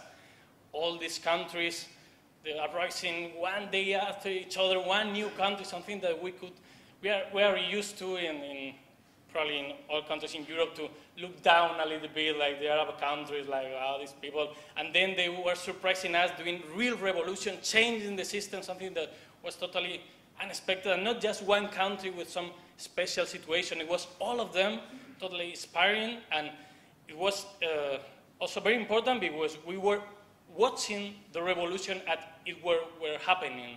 We were following the live stream, the Twitter, following the real information from the people of the squares, and it gave us a lot of ideas and a lot of hope, things that we wanted to repeat. But of course, we always thought, well, maybe this happens only in Africa, in some kind of country with really hard political system. Flash mobs, that's also another thing. People who are connecting through internet and doing actions, doing new kind of ways of protest. For example, this is the name is Flow 6x8. That it's a group of flamenco dancers. They dance flamenco, and then they go to the banks and dance some anti-bank flamenco with some beautiful lyrics. And this is much, much powerful than many of the demonstrations. It goes to all media. The people love it, and it helps a lot of people to think about it. And the attacks of 11M of 2004, in 2004 we have a terrorist attack in Spain. This is in Atocha, in Madrid, from an Arabic terrorist group, something connected to Al-Qaeda or something like this. A lot of people died. It was horrible. But the thing is, there was going to be elections in 4 days or something like this. And since the government in power at that moment was the same government who put Spain into Iraq war, even when the vast majority of Spain said, no, we don't want to go to Iraq war, it was a little bit fault of this government. That happened because we were into the war and as a consequence. And the government, from the first day, starts saying that it was not Al-Qaeda or something related, it was ETA, that is the terrorists in Spain. It was ETA, repeating. And in the second day, all the newspapers from all over the world, they said, well, this is not ETA, it's clearly something different, it's probably Al-Qaeda or something like this. And the government didn't want to say that because they were facing the elections. It was problematic for them. And just the day before the elections, in Spain, it's not legal to have any kind of demonstration the day before election. It's what they call the thinking day. Okay, totally stupid. And the people spontaneously, just using SMS, they start sending an SMS saying, okay, we want to know the truth. Go out to the street and let's know it. So spontaneously start appearing demonstration in many, many places in Spain, in the main offices of this party. And it was something totally new. And it helped to change the government for a new one, for the other one.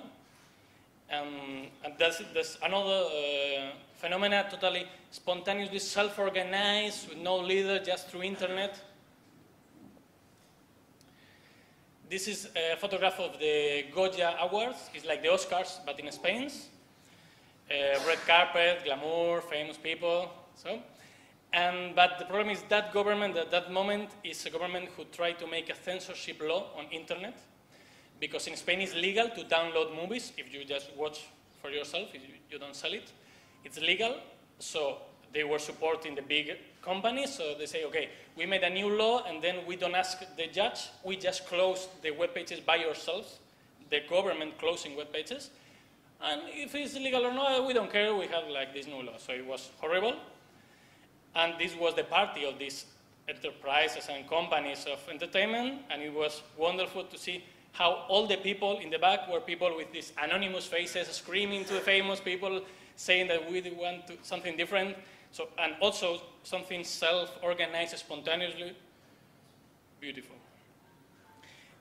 No les votes it's a movement that appeared in Spain. It means do not vote them. It's also connected with this law. This censorship law was promoted by the two big parties, the two biggest parties in Spain. The two were in favor of this law. So it appeared this new movement organized through internet, through wikis and mailing lists that says, okay, the elections are coming, do not vote any of this. Vote to the small parties or do not vote or do whatever, but please don't give them more power. Also, this is the map of corruption. The map of each point is one point where there was any of these people of these two big parties in any case of corruption. So also, we have reason to not vote these people. Also, they say because they are acting the same, these are the two main heads at that moment of these parties, both with Gaddafi. I mean, we are not seeing a lot of different behaviors. And actually, these people are not really able to rule a country. So we should try something different, was the idea, okay? Also, because we have an electoral law in Spain that is horrible, the big parties get more power in the parliament than the proportional votes that they have. For example, here, over is the proportional votes in the last election, and below is the power in the parliament.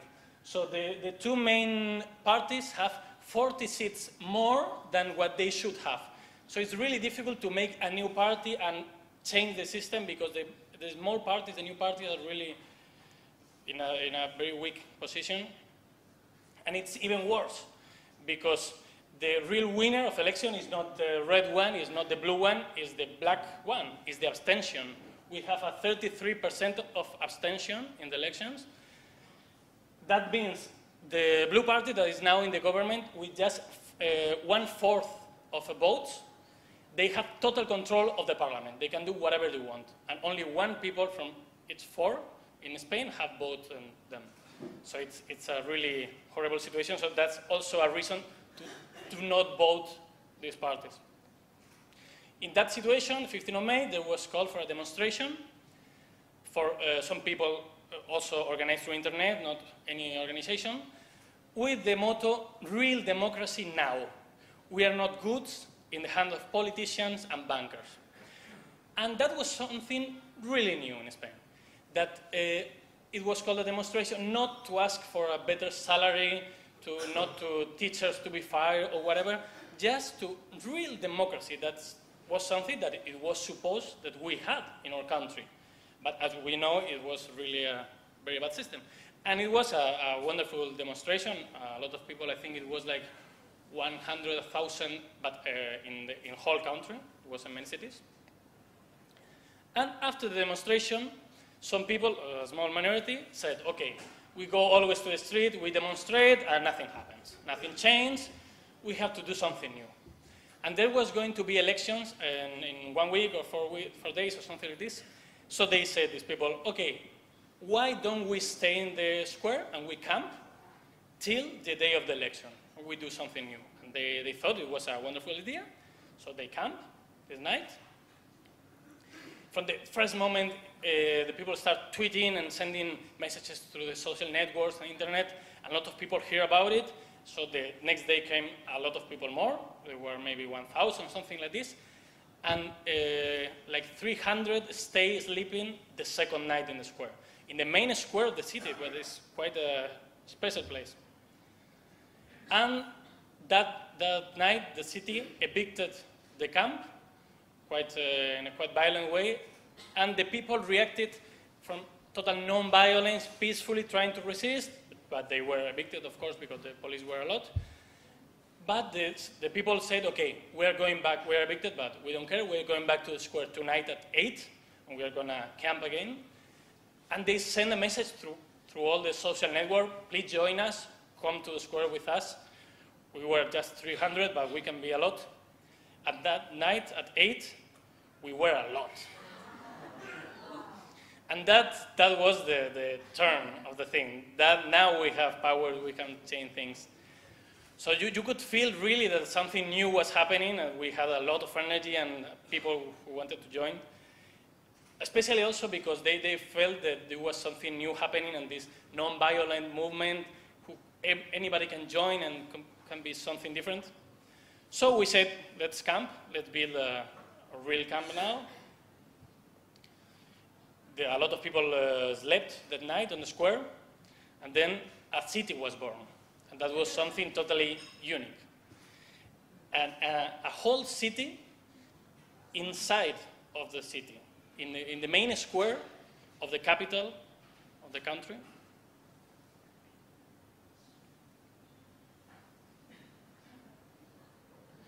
And it was a city full of messages from the first moment. The people wanted to write and say things, and all the walls were full of ideas and claims. So there was a lot of energy in the people that were not going out, and the people felt that it was the moment. We redecorate totally the square with new, and you know, the ideas were clearly global from the moment. People of Europe rise up was one of the main mottos, saying, okay, we're doing it, you can do it, everybody in the world, so please do it. It was, as I said, a full city. We had the kitchen where everybody can eat, place to read all the newspapers and get information, a library where people could go and read, a nursery, kindergarten, where the children could play and stay there, place to just play and enjoy and relax. Our own energy, we have some solar panels. And why not our own food? There was a small vegetable garden inside of the square. It's really small, but it was a good idea. The kids will watch it. He says that it's similar to Rothschild Boulevard. It's exactly the same. Yeah, all the same. So you are seeing that we are doing the same, repeating the same things. And our own doctors. Places just to sit and read and relax.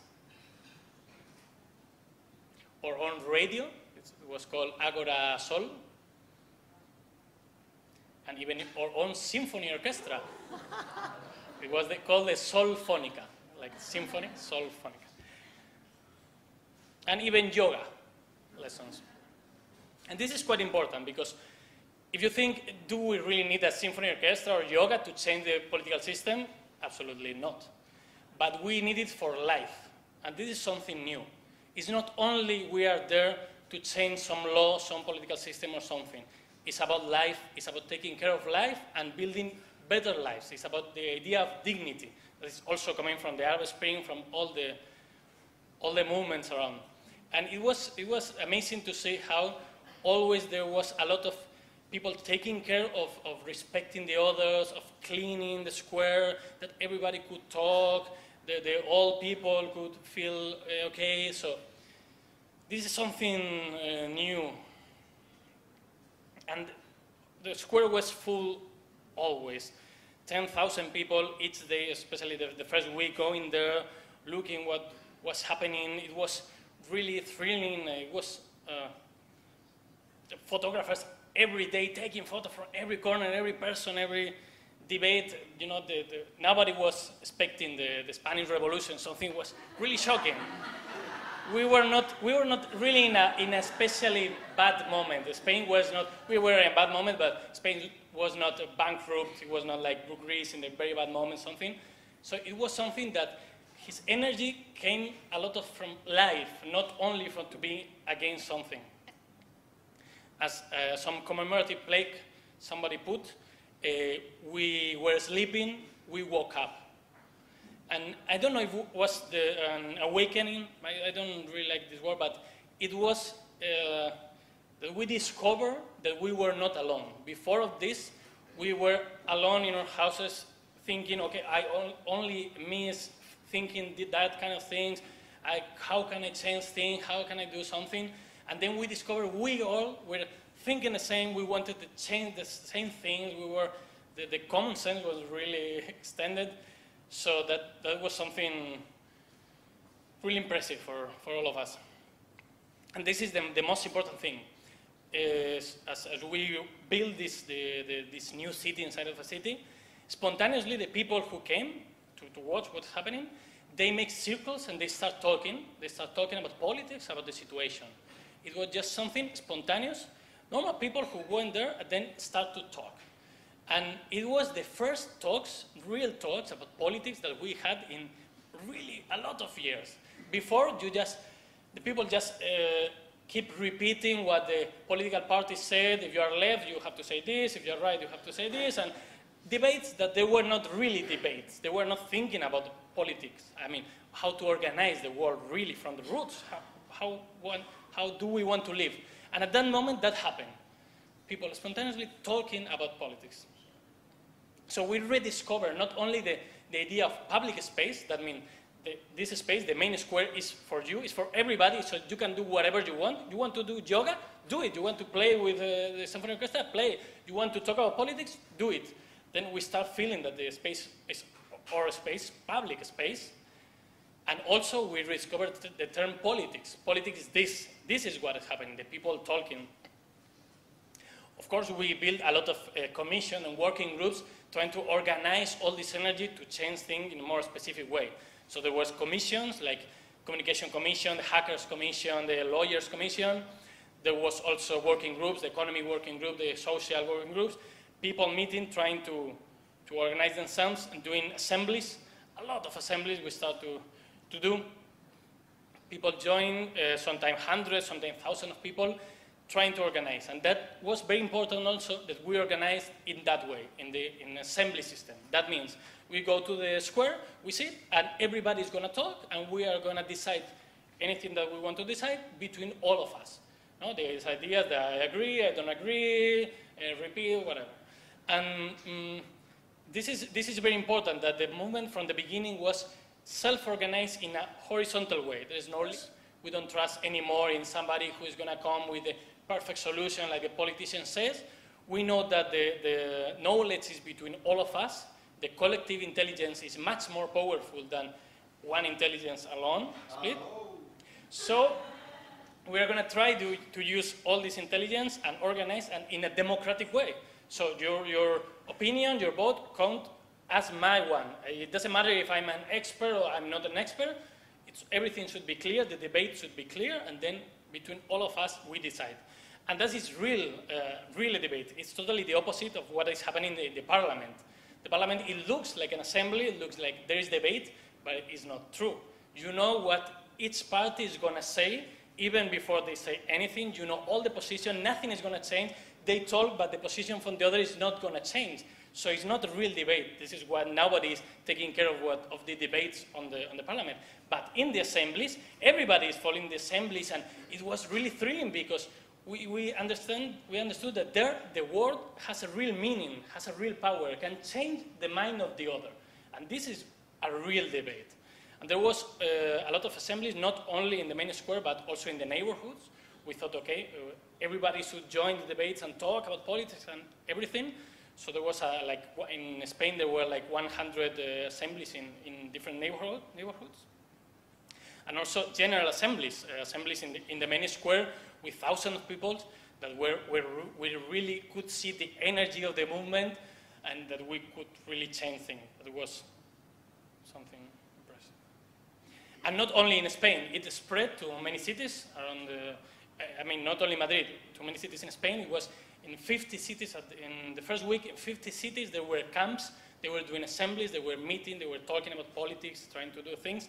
So the government was totally shocked, they didn't know what to do with this new phenomenon. The media, all the media were talking about us, and that was wonderful. No? The media from the foreign media, Washington Post, New York Times, BBC, Le Monde, everything. Also the local media, from the left one to the right one, everybody talking about us. And that was something really special. As one friend said, we put like a shortcut in the line of the media. They couldn't talk about us. They should talk. So at that time, we were defining the reality. It's not anymore this politician think about this, the other think about this, so this is the debate, you should think about it. No, we were defining the reality. Even when they try to tell things in another way, but anyway, they were talking about us every day. They should go to the square and repeat what we were saying, or we were thinking. And yeah, my friend said that he could sleep peacefully during weeks these days, not hearing just the politician in the media, just hearing us, normal people talking about normal things. That was something impressive. And of course, it went global. It went to many cities. This is the map of the demonstration of 15th of October. Demonstration in 1,000 cities around the world, just organized through internet, 1,000 cities going out at the same time with the same ideas that we want real democracy. We want to say what the world should be, us, the people, not everybody instead of us. And this symbol is the copyleft symbol. It's a very important symbol because it was a copyleft revolution. I mean, it was not a revolution from somebody. Nobody could say, this is my revolution, I had the ideas, I know how to do it, or something like this. It started in some places, maybe in Arab Spring, maybe in Iceland. It jumped to Spain, then it jumped to Russia, to Occupy Wall Street, or many countries. And each time we were improving it, we were learning things. And that was the power of the thing. It's for none of us, but it's from all of us. And when new people join, when new people make a copy of this revolution and use it, it goes much more powerful. We all are much more powerful. No? And this is the idea of copyleft, of sharing things, and when you share it, it has more value than when you keep the right of the thing and you say, no, it's mine. I should say how it's working. Also, it jumped to a lot of action and different. I will focus, I will not step on this, I will talk about it in the workshop. It stepped to not only spread not only in a physical way, it also changed the way of doing things. The people now started doing actions and doing other kind of demonstration in different ways. Something changed really in the lives of the people, so we started seeing the world a little bit different, a different perspective. But in specific action and things, I will focus tomorrow in the workshop. And of course, it was a moment with new words. These are the most common words in Twitter, talking about the 15M, and we say awakening, better world, future, hope, society, politics, change. You know, these new words full of power and full of the idea that we can really change things. And of course, a new speech, this kind of movement. This says, sorry for the disturbance, we are fixing the world. This is a smile, something is changing. This is our dreams doesn't fit in your ballot boxes. This is quite important. It's one of the most important ones. We are not from left, we are not from right. We are the ones in the bottom, and we are going to get the ones in the top. So that idea that we should step out from these debates, are you left or are you right? Are you from this party or that party? What are you thinking? Are you pro-abortion or anti-abortion? Pro-Israel or anti-Israel? These are not the real debates. This is not the way, and it doesn't work. With this kind of debate, we don't go to a better situation. But if we step out from all these labels that we usually carry, yeah, I'm from left, I'm pro-something, I'm against something, if we define ourselves as just persons, that it was the word that was used in the first manifesto of 15M, we are persons. It was not we are people from left, or we are activists, or we are citizens. It's we are person. That is something that all of us we are. Then we can really start to talk. If I'm a person and if I'm left and you are right, I know what I think, I know what you think, and then it's just a fight. It's not a real debate. But if I'm a person and you're a person, we can talk about the ideas, and we can think of everything, not only about the topics that the media or the politician thinks that we have to fight for. It's the abortion now, okay, then we fight about abortion. It's now the immigrants, okay, the immigrants. No, a person, we are going to think about everything. Then start the real politics. This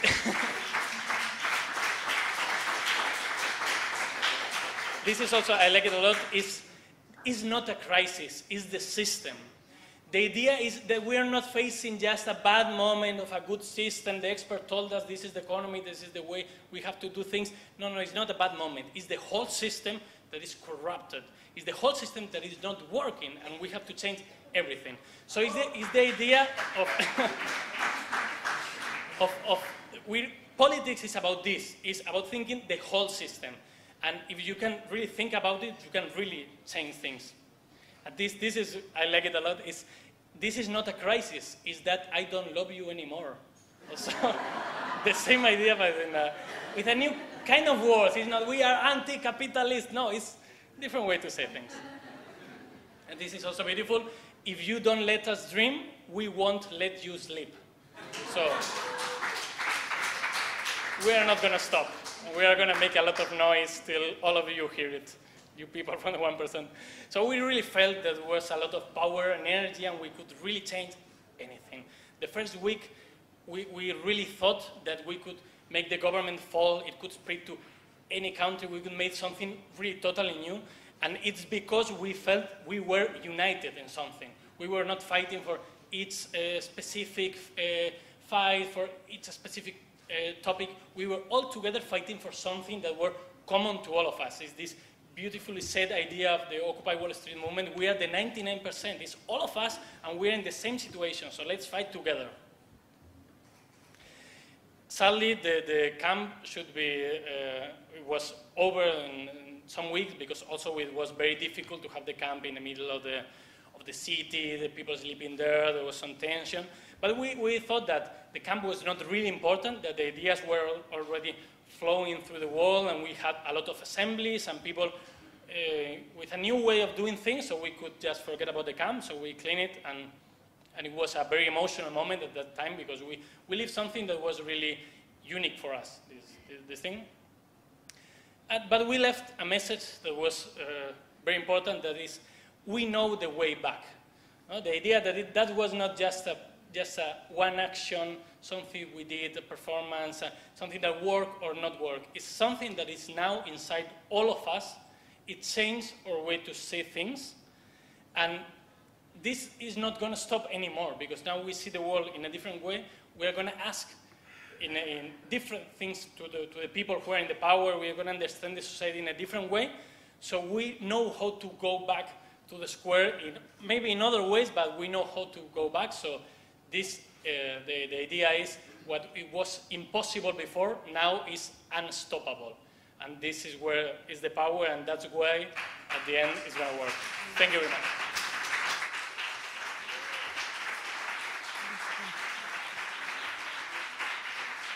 Now the audience is going to ask you a few questions. We would be happy if people who didn't speak before speak now. It's something we use in assemblies, because some people it's more easy for them to speak, so at the end they speak always. So if people who didn't speak now, it's much better, okay? Okay, let's start with you. What's going on with the movement in Spain right now? And second of all, how did you manage to avoid leadership, to avoid people from taking power or attention? Mm-hmm. Okay, the movement now, the problem is now we are facing a really bad situation now. The country is going like bankrupt, going really fast. The government is doing everything wrong. So now a lot of people is starting to suffer. There are a lot of cuts, and the situation is going really worse in Spain. The movement keeps with all these assemblies, doing assemblies in many places, and do a lot of actions against banks, against a lot of things, and trying to find new ways of fighting, because the power is also to reinvent ourselves and to find new ways to change things. That is quite difficult. So, but we depend now a lot on the economical and the situation of the country. So I think if it goes worse, a lot of people is gonna take to the streets, and then maybe we're gonna recover this strength that we have at the beginning. Because also the problem is not everybody can join us each day. I mean, this kind of movement with assemblies or with action requires a lot of energy, a lot of time, and usually the people doesn't have so much time because of the work, the children, whatever.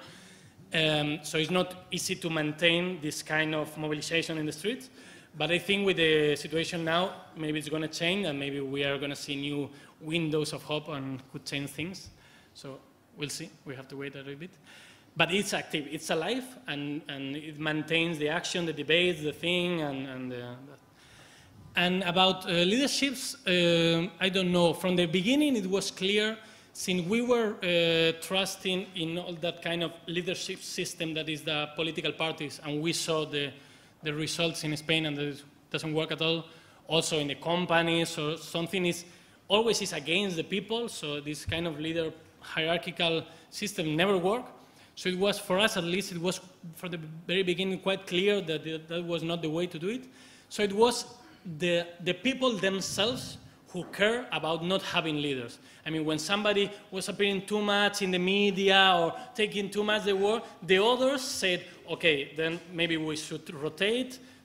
Now you don't appear in media, somebody new appear, or you already talk too much, so let's the other talk. So it was something that also should be self-organized. I mean, nobody can come like a leader and say, no, I'm the leader and you are not going to be the leaders, and we stop it. No. It's something that we have to learn between all of us. So it could happen, it could not. One of the reasons the crowd is laughing is because what you described now is exactly what happened in Israel last year. I mean, the whole thing, exactly the same. Okay, next question, you on the back. I feel like the activists here in Israel, we experience a different situation. 1 year passed, and we are the 1% of 500 people acting, and all the public is still sleeping, or let's say, dig their head in the sand and say nothing happens.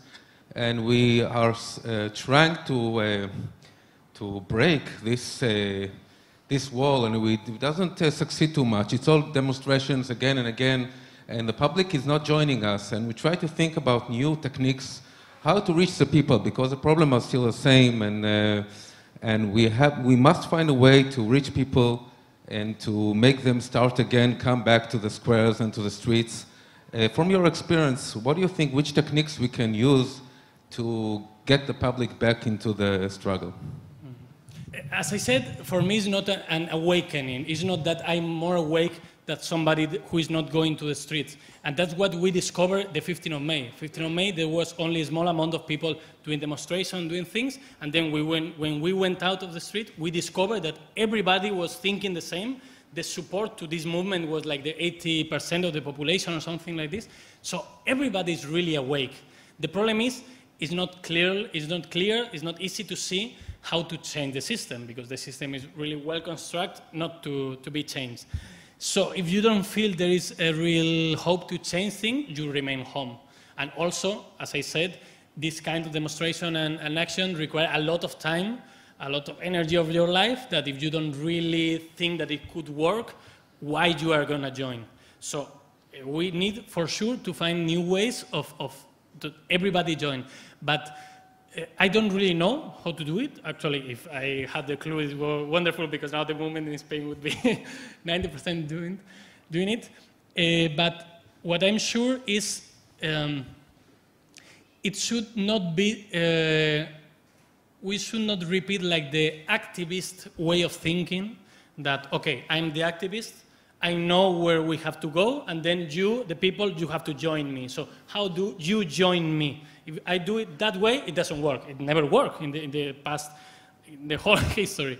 So we have to find something. I mean, I have to ask you that you are not, maybe you are not joining the movement. Why you are not joining? What do you want to do? What could you think that you can do? And maybe asking everybody, we can find new ways and new solutions. Don't know, but for sure it's going to come from this place. It seems that you were the most creative and the most artistic movement out of all the other countries. I mean, the fact that you created a symphony, the fact that you used a lot of art in your protest is something that's a little bit more unique than the other protests. No, the symphony or other things are just small anecdotes, small episodes of the big thing. No, but the majority of the movement was quite similar. When we see movements here in Israel or in Russia or occupied Palestine, we talk to the people in the movements, we are doing the same, we have more or less the same ideas and the same creativity. Also, we are learning a lot of things from other movements in the workshop. The things that I find are the keys, the things that we have learned and could be useful to do in other movements. Most of them are not coming from Spain, are from Occupy Wall Street, are from Greece, and from Germany, from many countries. So it's not creativity, it's spread all over the world. It's also what we learned. The knowledge is really distributed in that moment. And that's why also it works for building a city. But it was amazing that in 2 days you can build like a new city with a lot of things inside, with just the things that the common people know. By the way, how did the mayor treat you? How did the mayor treat you? I mean, did he try to evacuate you, or? Since we were too much people, each day 10,000 people in the square, they couldn't do anything. They wanted, but they couldn't. They tried? Did they try? The first day when we were 300, they did it, and then not again, because they felt, and also it was a support. It was what some friend called the quiet part of the movement. The people that maybe are not in the street, but support the movement. And that is a main part of the movement. Is because of these people that maybe the government is not evicting us, that we are 100 or 1,000. It's because there is 80% of the population who said, we like this movement, they are doing it right. So this is also sometimes a way to support the movement and be part of the movement, not only the visible things. But of course, we have to find way to change things. Okay, next question. הבחור עם החולצה הלבנה, כן. I want to ask, in your opinion, what should be the next stage of the protest? A pressure group, a political party, or just continuing these demonstrations? I repeat again the same idea. It's not what I think. What I think actually doesn't care. It doesn't matter because it's my idea. Maybe I'm wrong. So it's better if we, all of us, after the talk, we join and then we start to finding things. Because maybe I don't have any solution. Or maybe I think, well, maybe it's a political party. But maybe somebody finds something much better that could work. For example, I don't trust in political parties because we have seen in Spain especially, there's no way to make a party that gets power and gets in the game. And also is trusting in this hierarchy ways of doing things that we are seeing that they are not working. So from my point of view, we have to find new ways. But the new way that we find, I think it has to come from the collective intelligence. It cannot come from somebody whose idea. So I don't really know, but we will find it. Okay. שאלה הבאה, בבקשה. In Israel, we had the phenomenon that most of the people who were leading the movement were middle-class people. And I was curious whether in Spain lower-class people got also a bigger part in the leadership, or was it also mainly middle class? Maybe I didn't state it very well, but there was no leadership in the movement. You don't trust me. No leadership. No, really. No, we didn't have leaders. We didn't have leaders. We had icons. I mean, they became media icons, but nobody leaded. We have no leaders. We have no icons. We organize always through assemblies, so everybody can join, and we decide. And then, if you want, you agree. You don't agree. So there was nobody leading the movement. Not only the assemblies, the actions, the movement were working mainly through assemblies, but also there were a lot of actions made by just a group of friends who decided to do something against banks or against something that was also part of the movement. So nobody was leading. And the composition of the movement was from all kind of classes, and it was young people, old people. We have a group that it was called the Yayo Flautas. There was very old people who made like flash mob and actions, and since they are old, the police usually could not be so violent with them, so it was a lot of success. Young people also, they were homeless in the camp, helping. There was a broker in the economy group talking about economy. So, and this is the strength of the movement, when we are really the 99%, when everybody can join. When you lose this, then you don't have force, you don't have power.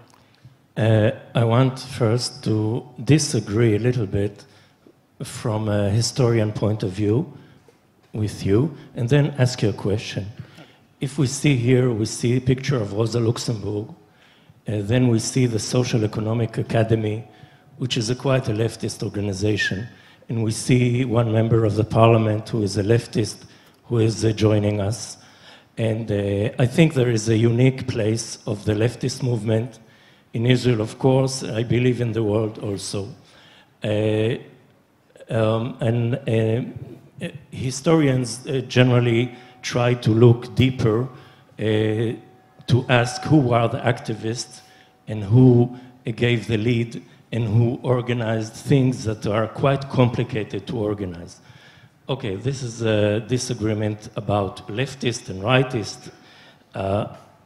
My question is, in Spain, can you put a light on the place of the left or of the cooperative movement in Spain during this movement, or initiating this movement? The place of the left and the cooperative economy. Well, I'm always a little bit afraid when somebody said, well, look at the history, or the things are more complex than this or something.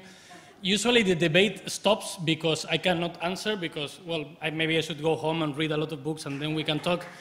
So the thing is, it worked just for common people who met in the square, and it was not some selected people, because it was, the square was full every day of people joining the assemblies. So it was all of us, left, right, and everything. There was a lot of actions and a lot of new strategies about these cooperative things, because there are a lot of people who said, okay, if we cannot change the system because it's really difficult, maybe we can build new things that are not built in the same way as the system. So maybe instead of a hierarchical enterprise, maybe we can do a cooperative and something. And we had already before a lot of cooperatives and things. I don't really know a lot of the situation before the movement, but now it's going better. A lot of people are joining these kind of things and doing new things. I'm going to talk a little bit of this in the workshop of some new experiments that appear and that really new things and are really interesting. And yeah, I will talk more about specific cases in the workshop, but it's also having more energy because it's the only way that we think that we can change things. If we can really not change the power, we build new things. So we have hope that can also change the world. Now that we promoted the workshop for tomorrow, and having said that, I want to ask Matt and Gulnara to join us here on stage. and open the discussion a little bit. Also for the audience questions, but also for questions we prepared in advance. And it's a similar question to all three of you. All of you mentioned before, and of course, as we can see, that this is either protest or revolution, mainly of the young generation, at the age of between 25 to 35. These are the main activists. Do you think that it's not only an economical conflict, but also a generation conflict between generations? Matt, I know you have you have answered about it before.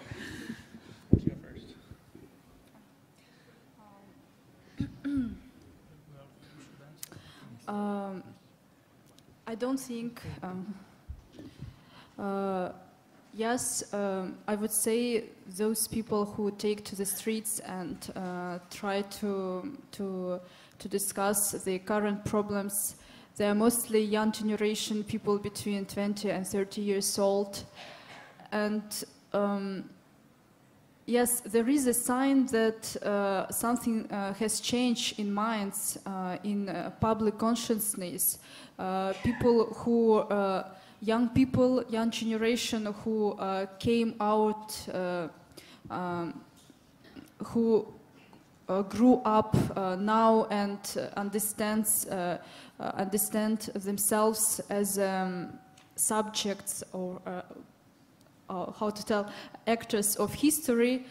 They are free of those prejudices and senses of social life and politics that were actual for the 20th century, and it does not it relates either to the left movement or to the right. But in my opinion, I would not say this is the clash or clash of generations. I think this is just class struggle that we have now. It obtains another historically different features, features of the new century, of the century of globalization from below. I don't speak about neoliberal globalization, capitalist globalization. I speak about globalization which allows people to be more universal, not in a sense of globally universal, but in a sense that it can be as well educated in all senses, in all spheres, as he or she wants. And the exchange of information, of technology, exchange of dialogue of cultures that we have, it makes impact on minds, and you can't ignore that. That is why I think this is like that, and I hope that we can on this historical feature can instead to build dialogue of generations. Yeah, and I agree with that. I wouldn't describe it as a clash of different generations. Instead, I see this as the job of our generation and the job of all young generations is to be the revolutionaries. It's the ones that aren't afraid. And we don't, at least in my circles, revolution isn't a bad, scary word to us. We aren't afraid of it in the same way that the baby boom generation is, who lived through some that were very horrible and had some bad results. So I think that consciousness, that lack of fear is inherently something of the young adults in general. But in this movement, I think the other piece is that we are the ones that are feeling the fallout in America most directly. The ones that just graduated from college. I'm a little older, actually, than I'd say the average age at Occupy Wall Street. They are saddled with huge debts that they can't get rid of, even in bankruptcy.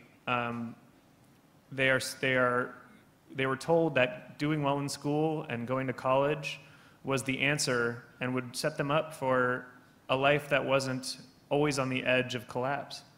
We're also the ones who are going to have to figure this thing out. I mean, I think I said this before, but this is a 50-year struggle. This isn't going to happen in 1 year.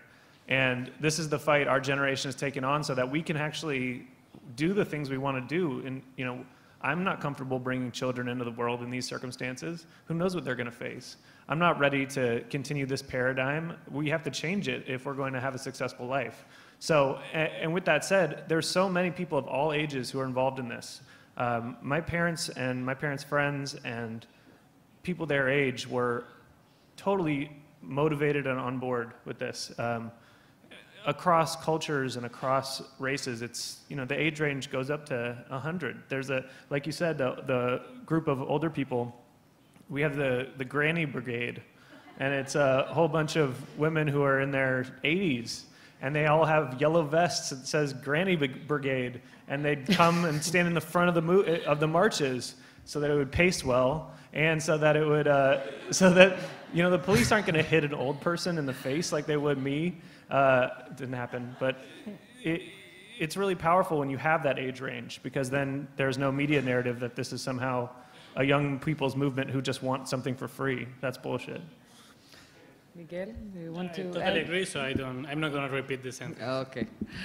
So if we're looking for the roots of the public unease, what actually started this movement, you call it revolution. Here we're trying to be a little bit more humble and say that it's a protest.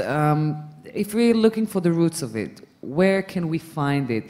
Do we find it in the 90s demonstrations against globalization, or the disappointment at 2008 when the economical crisis was something that you cannot ignore anymore?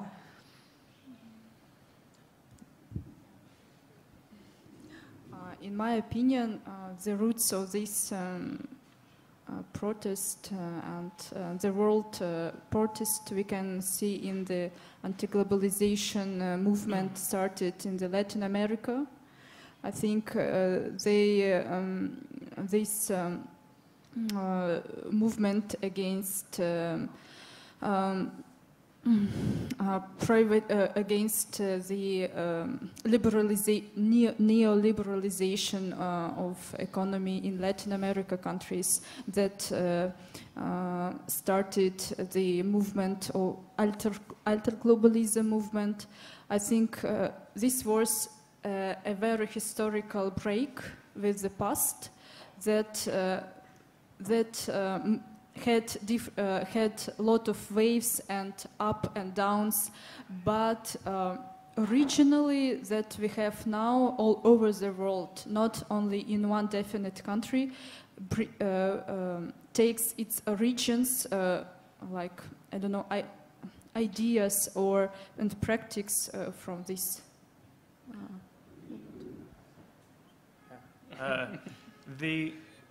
The origins of this, and I think some of the so-called anti-globalization efforts, are a real dissatisfaction with the corrupting power, the corrupting influence of power in general, and specifically in the United States, and I think globally, with corporate power.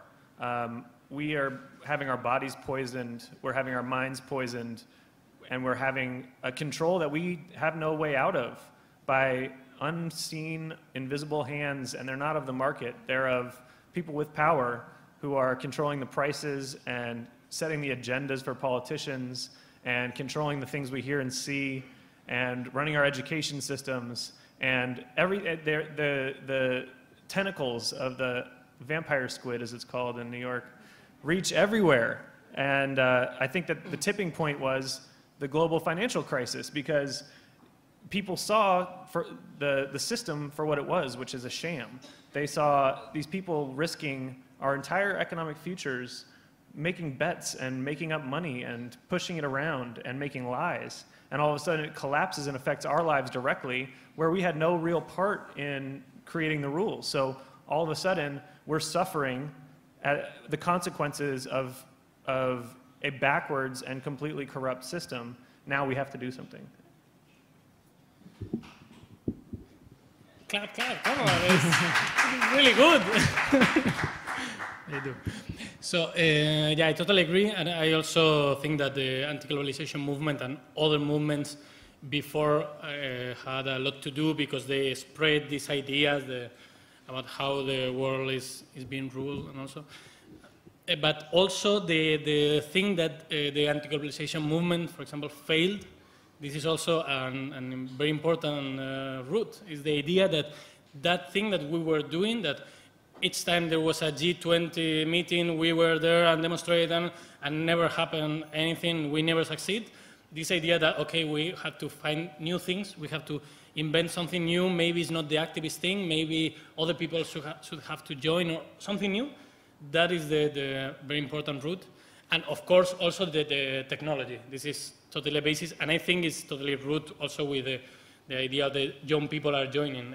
We are organizing through the technology, through internet and the software we have, and without this it could be almost impossible to do these kind of things. So without this, impossible. How do you refer the old ideologies such as Marxism, capitalism? Gulnara. How we refer? How do you refer? What do you think about it? Do you still think it's valid, or we need to think in a different way and not trying to think in the old ideologies? I personally define myself as a left activist, so I'm fighting for the left alternative. And of course, you can't be left if you don't stand on a Marxist positions. I think that at the moment, Marxist positions and ideas are quite demanding, because a very little example, the crisis 2008, and it was great demand for Marxist analysis of this financial crisis. I mean, from the theoretical and scientific point of view. So, and I think that nowadays we should look at struggle against capitalism from critical Marxism, Marxism that at every historical time, at every point, it should find concrete decisions and concrete ways of solving the problems. And the exploitation, the theory of labor cost, and the theory of alienation, and another that are originally Marxist, are very actual at the moment. We have still exploitation in different forms. We have at the end alienation that generates a capitalist system that destroys society and makes autonomous persons. So I think it's very actual. And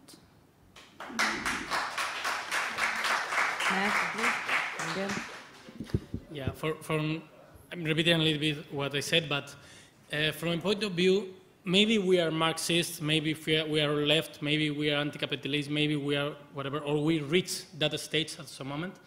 But the thing is, if we start from that point of view, we don't go forward. If I start, okay, I'm Marxist, or I left, or I didn't, there is no way to talk to the other. Maybe I'm right, maybe this is what we are going to have in 100 years, and we are going to be happy, and it's going to be wonderful.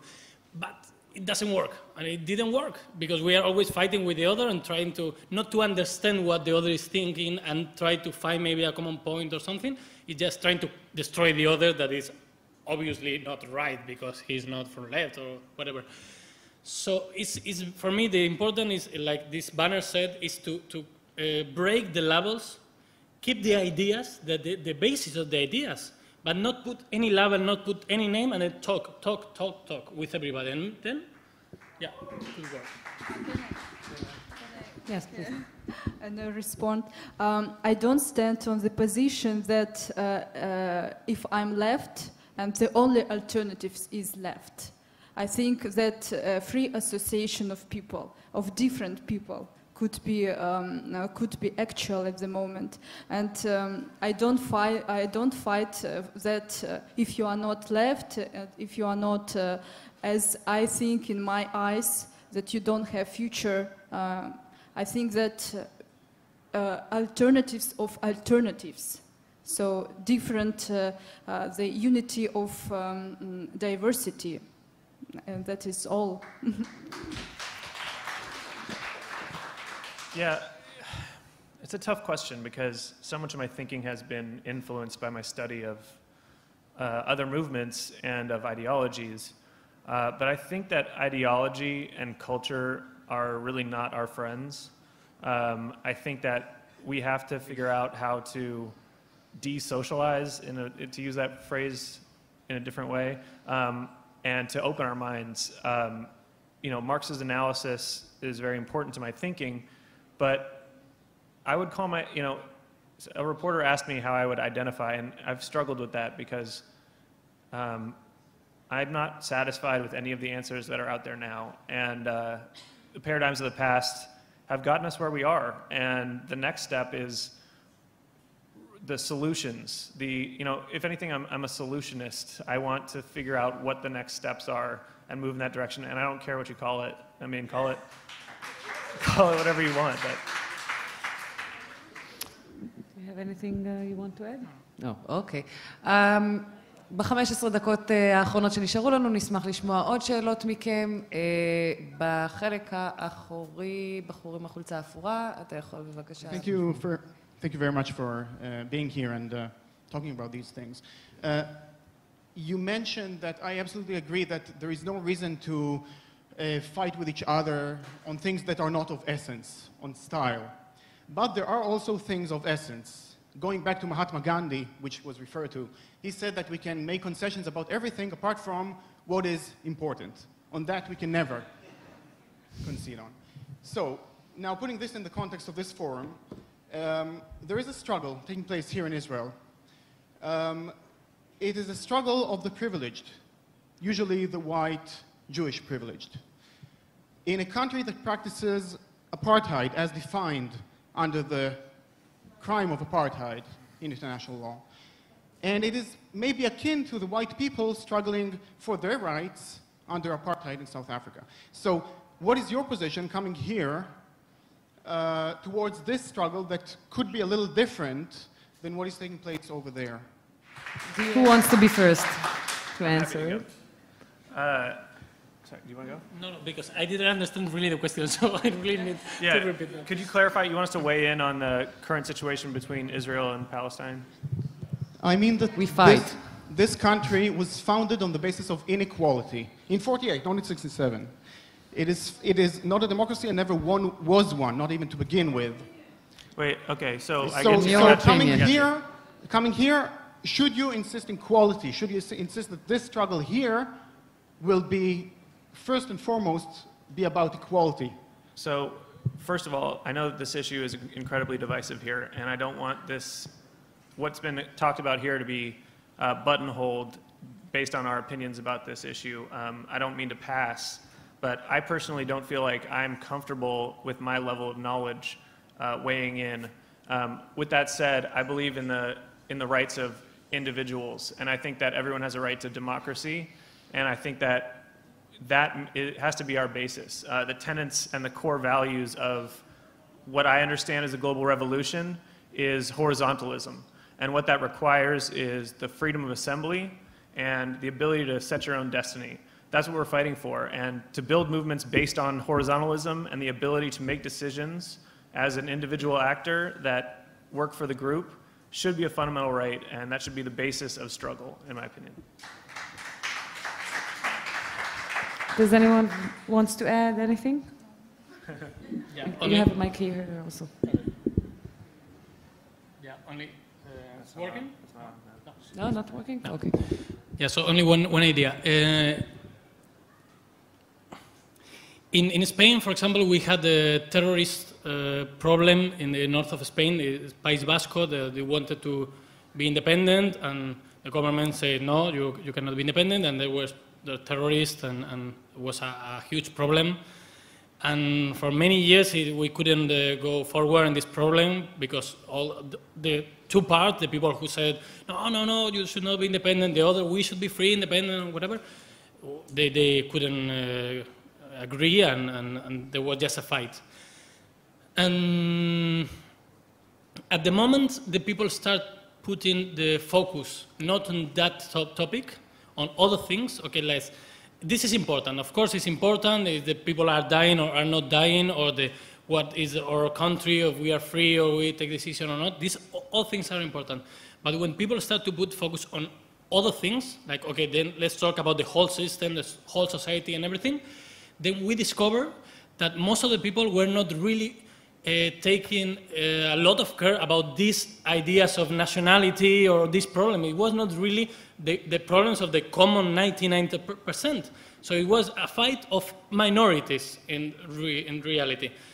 And most of the people just wanted to live in peace. They didn't care about it and have any peaceful solution. And it helped a lot to solve the problem. So I also don't really know the situation, so I cannot talk. But sometimes putting the focus in other things and saying, okay, we're not going to start with this, that is really problematic and we don't know how to solve it. We start with other things, let's talk together about other things, let's meet each other, let's know what they're thinking, and then maybe you find solution for the problem you were not looking for. It could work, I don't know. Yeah, I want to second that and revise slightly what I said.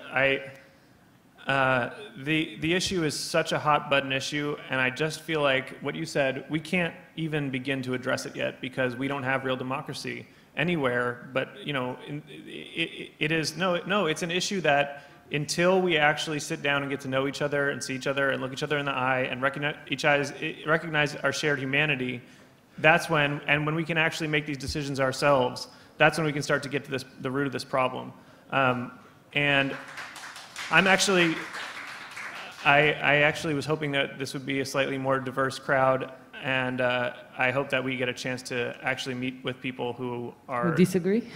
No, who are, on both sides of this issue, because I'm interested to hear what people say. So I would like to talk more about this and hear your opinions, even though I know this can be a contentious issue. Okay. Hi. I would like to hear about your visions of the future, the wanted future that you personally think of when you think of a success for 10, 20, 50 years from now. How the world functions, how society is organized. Do you see there governments, corporations, maybe a global democracy? Please. I have no idea, and I'm so happy of having no idea because that means having no idea that the future is really open. I mean, we can really build different things. We can build different way of organize ourselves, different ideas of how the power should act and whatever. The only thing I think it's for sure is gonna be there.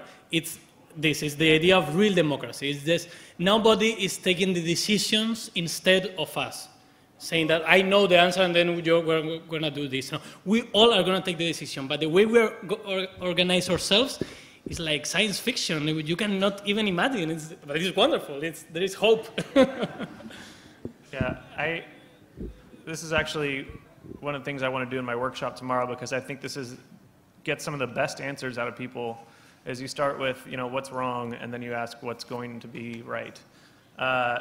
And the challenges are amazing. I mean, we're dealing with global challenges that threaten the species, our species, and well, except for maybe like, you know, the ones that survive and thrive, like the funguses that eat plastic will probably be okay. But my vision is one of self-determination in a new way, and one where we have individual choice and mean it, you know, that we organize societies because we want to be in them. And my goal in my limited time here is to see if I can be a part of that rebirth. I think that the cooperative movement has a lot to add because it's inherently subversive, and it is radical when done right. But I'm not sure that that's the solution everywhere for everyone. And then in terms of the environmental situation, you know, I don't see the technology and science fiction future necessarily being very achievable unless we can figure out how to stop destroying the planet. So that's going to be, I think, the next big challenge. Golnarat? I'm fully support these perspectives, but I think the future that I see those future, it can have any different forms and different kinds of ruling and governance and economy and social activity, but this future should be a future where each person, each individual can find its place in this life, in the thing that it can have education, it can have conditions for self-development, and it can be this form of society, it can have different forms. But if this future will work for each people, where you can't find the people that are just excessive for this world, I don't think I don't want such society. So. יש לנו אפשרות לשאלה אחרונה. Hi. Really nice to see such wise words from all of you. Thank you. I really wanted to know about initiatives or entrepreneurship going on around the protest in your countries, like what kind of new things people are experimenting with. You talked a little bit about the cooperative movement, stuff like that. Thank you. You know, I only addressed it briefly in my comments, but the flip side of what we're against is what we're for, and that's the open question. And there's a lot of thinking going on there, and I think it gets downplayed in the media, at least in my country, because it literally is at least 49% of the activism that's going on, I think, is people trying to reimagine and build new structures of mutual aid, and structures that are inherently subversive, like the cooperative movement. We're pretty behind the times in the United States on this one, I think. We have a lot of catching up to do to other countries who've been working on this, but right now there's a lot of pressure, or there's a lot of subsidies for dirty energy, for instance. So oil and gas stay the dominant ways and coal stay the dominant ways we power our lives. But there's a huge movement for green energy that is, I'd say that we're getting close to a tipping point where it will be more than price competitive. It will be more profitable to do wind energy distributed if you could figure it out and actually kickstart it. So energy is a big place where I think innovation is coming. And then the open source software movement is something that I'm very interested in. I don't have that much knowledge, but it's amazing. And lastly, I think alternative economic arrangements, which is something that have been tried in the United States, could make a comeback as a result of some of this same consciousness. And that's what I'm hoping to figure out more of, how to scale cooperatives, how to make jobs from the ground up instead of waiting for rich people to give them to us. Gulnara? As far as I know about cooperative movement in my country, we have not too much examples I would say only if we have cooperative in housing, in building and in building housing, but still they are like half cooperative, half private property. So I would say this is what we need to develop. Miguel? Yeah, in Spain we have some experiments of cooperative companies, and so I don't really know them a lot, so I cannot tell you a lot, but still they are minor companies. It's something that is not it's not sort of a lot followed by a lot of people still. But there are new experiments. I will comment some ideas in Warsaw. But, like for example, now a newspaper went bankrupt because they have no money. So the workers decided to buy the newspaper and between them, in a cooperative way, do a new newspaper. So it was something nice. There are many crowdfunding actions. That is, where there are no somebody who put the money to do it. It's just a lot of people through internet put a small amount of money, and then we for example, 3 weeks ago there was one of the main banks in Spain that fall, and the government pay a lot to save it, and the main person in this bank was going to have a salary and no problems at all. So 2 lawyers made a crowdfunding to get money to put a demand to this person. They asked for 20,000 euros and they got it in 1 day. So everybody wanted to put money to make a demand. So it works, at least in some ways, in some punctual ways. So there are a lot of new ideas and new things, but I think we have to invent new things to make it able for the vast majority of the people to join it, because at the moment they are not really joining it.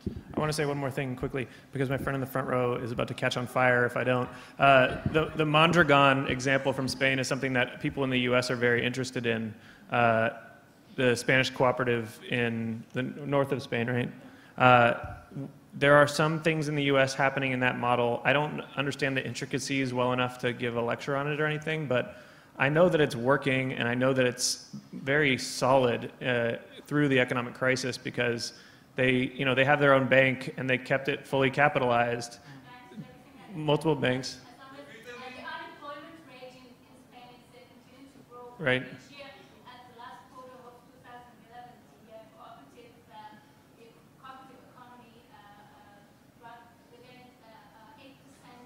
Growth. Yeah.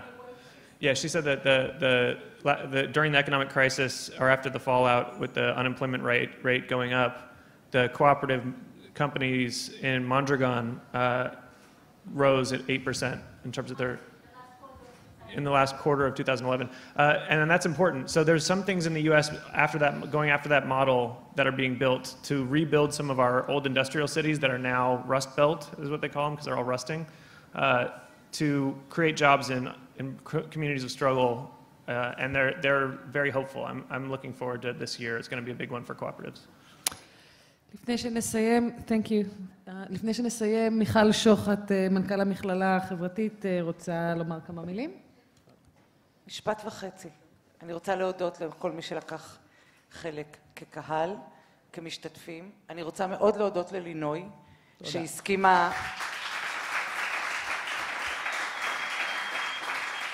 להנחות את האירוע הזה בהתנדבות. אני רוצה להודות למתרגמים, גם לשפות וגם לשפת הסימנים. תודה רבה לכם.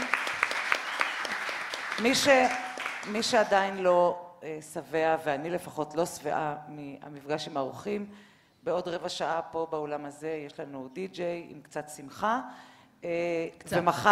ומחר מוזמנים לסדנאות כדי לשמוע קצת יותר לעומק מה שיש לאורחים להגיד, ומה שיש לאנשים שלנו, פעילי המחאה מהארץ, להגיד להם. תודה מיכל, ואנחנו מזכירים לכם גם בשבת בשעה 7 בבית העם בשדרות רוטשילד, ממחאה חברתית לכוח כלכלי אזרחי, הקמת קואופרטיבים כקונקרטיזציה של תנועת המחאה בישראל. I want to thank the three of you very much for joining us, and I hope you'll enjoy the rest of your visit in Israel. Thank you. And have a wonderful evening.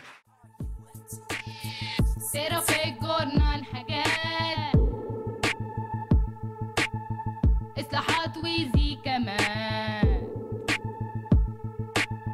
ترفق جورنان حاجات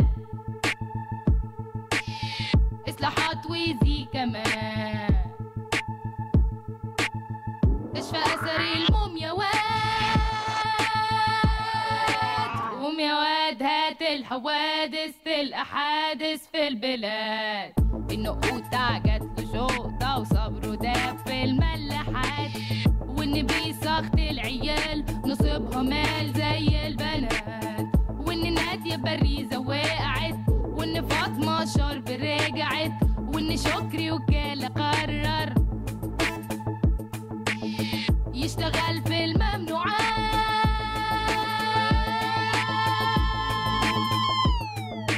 قوم يا واد هات الحوادث تلقى حادث في البلاد النقود عجت وشوطة وصبر وداب في الملاحات وإن بيسخط العيال نصيبها مال زي البنات وإن نادية بريزة وقعت وإن فاطمة الشرب رجعت وإن شكري وكالة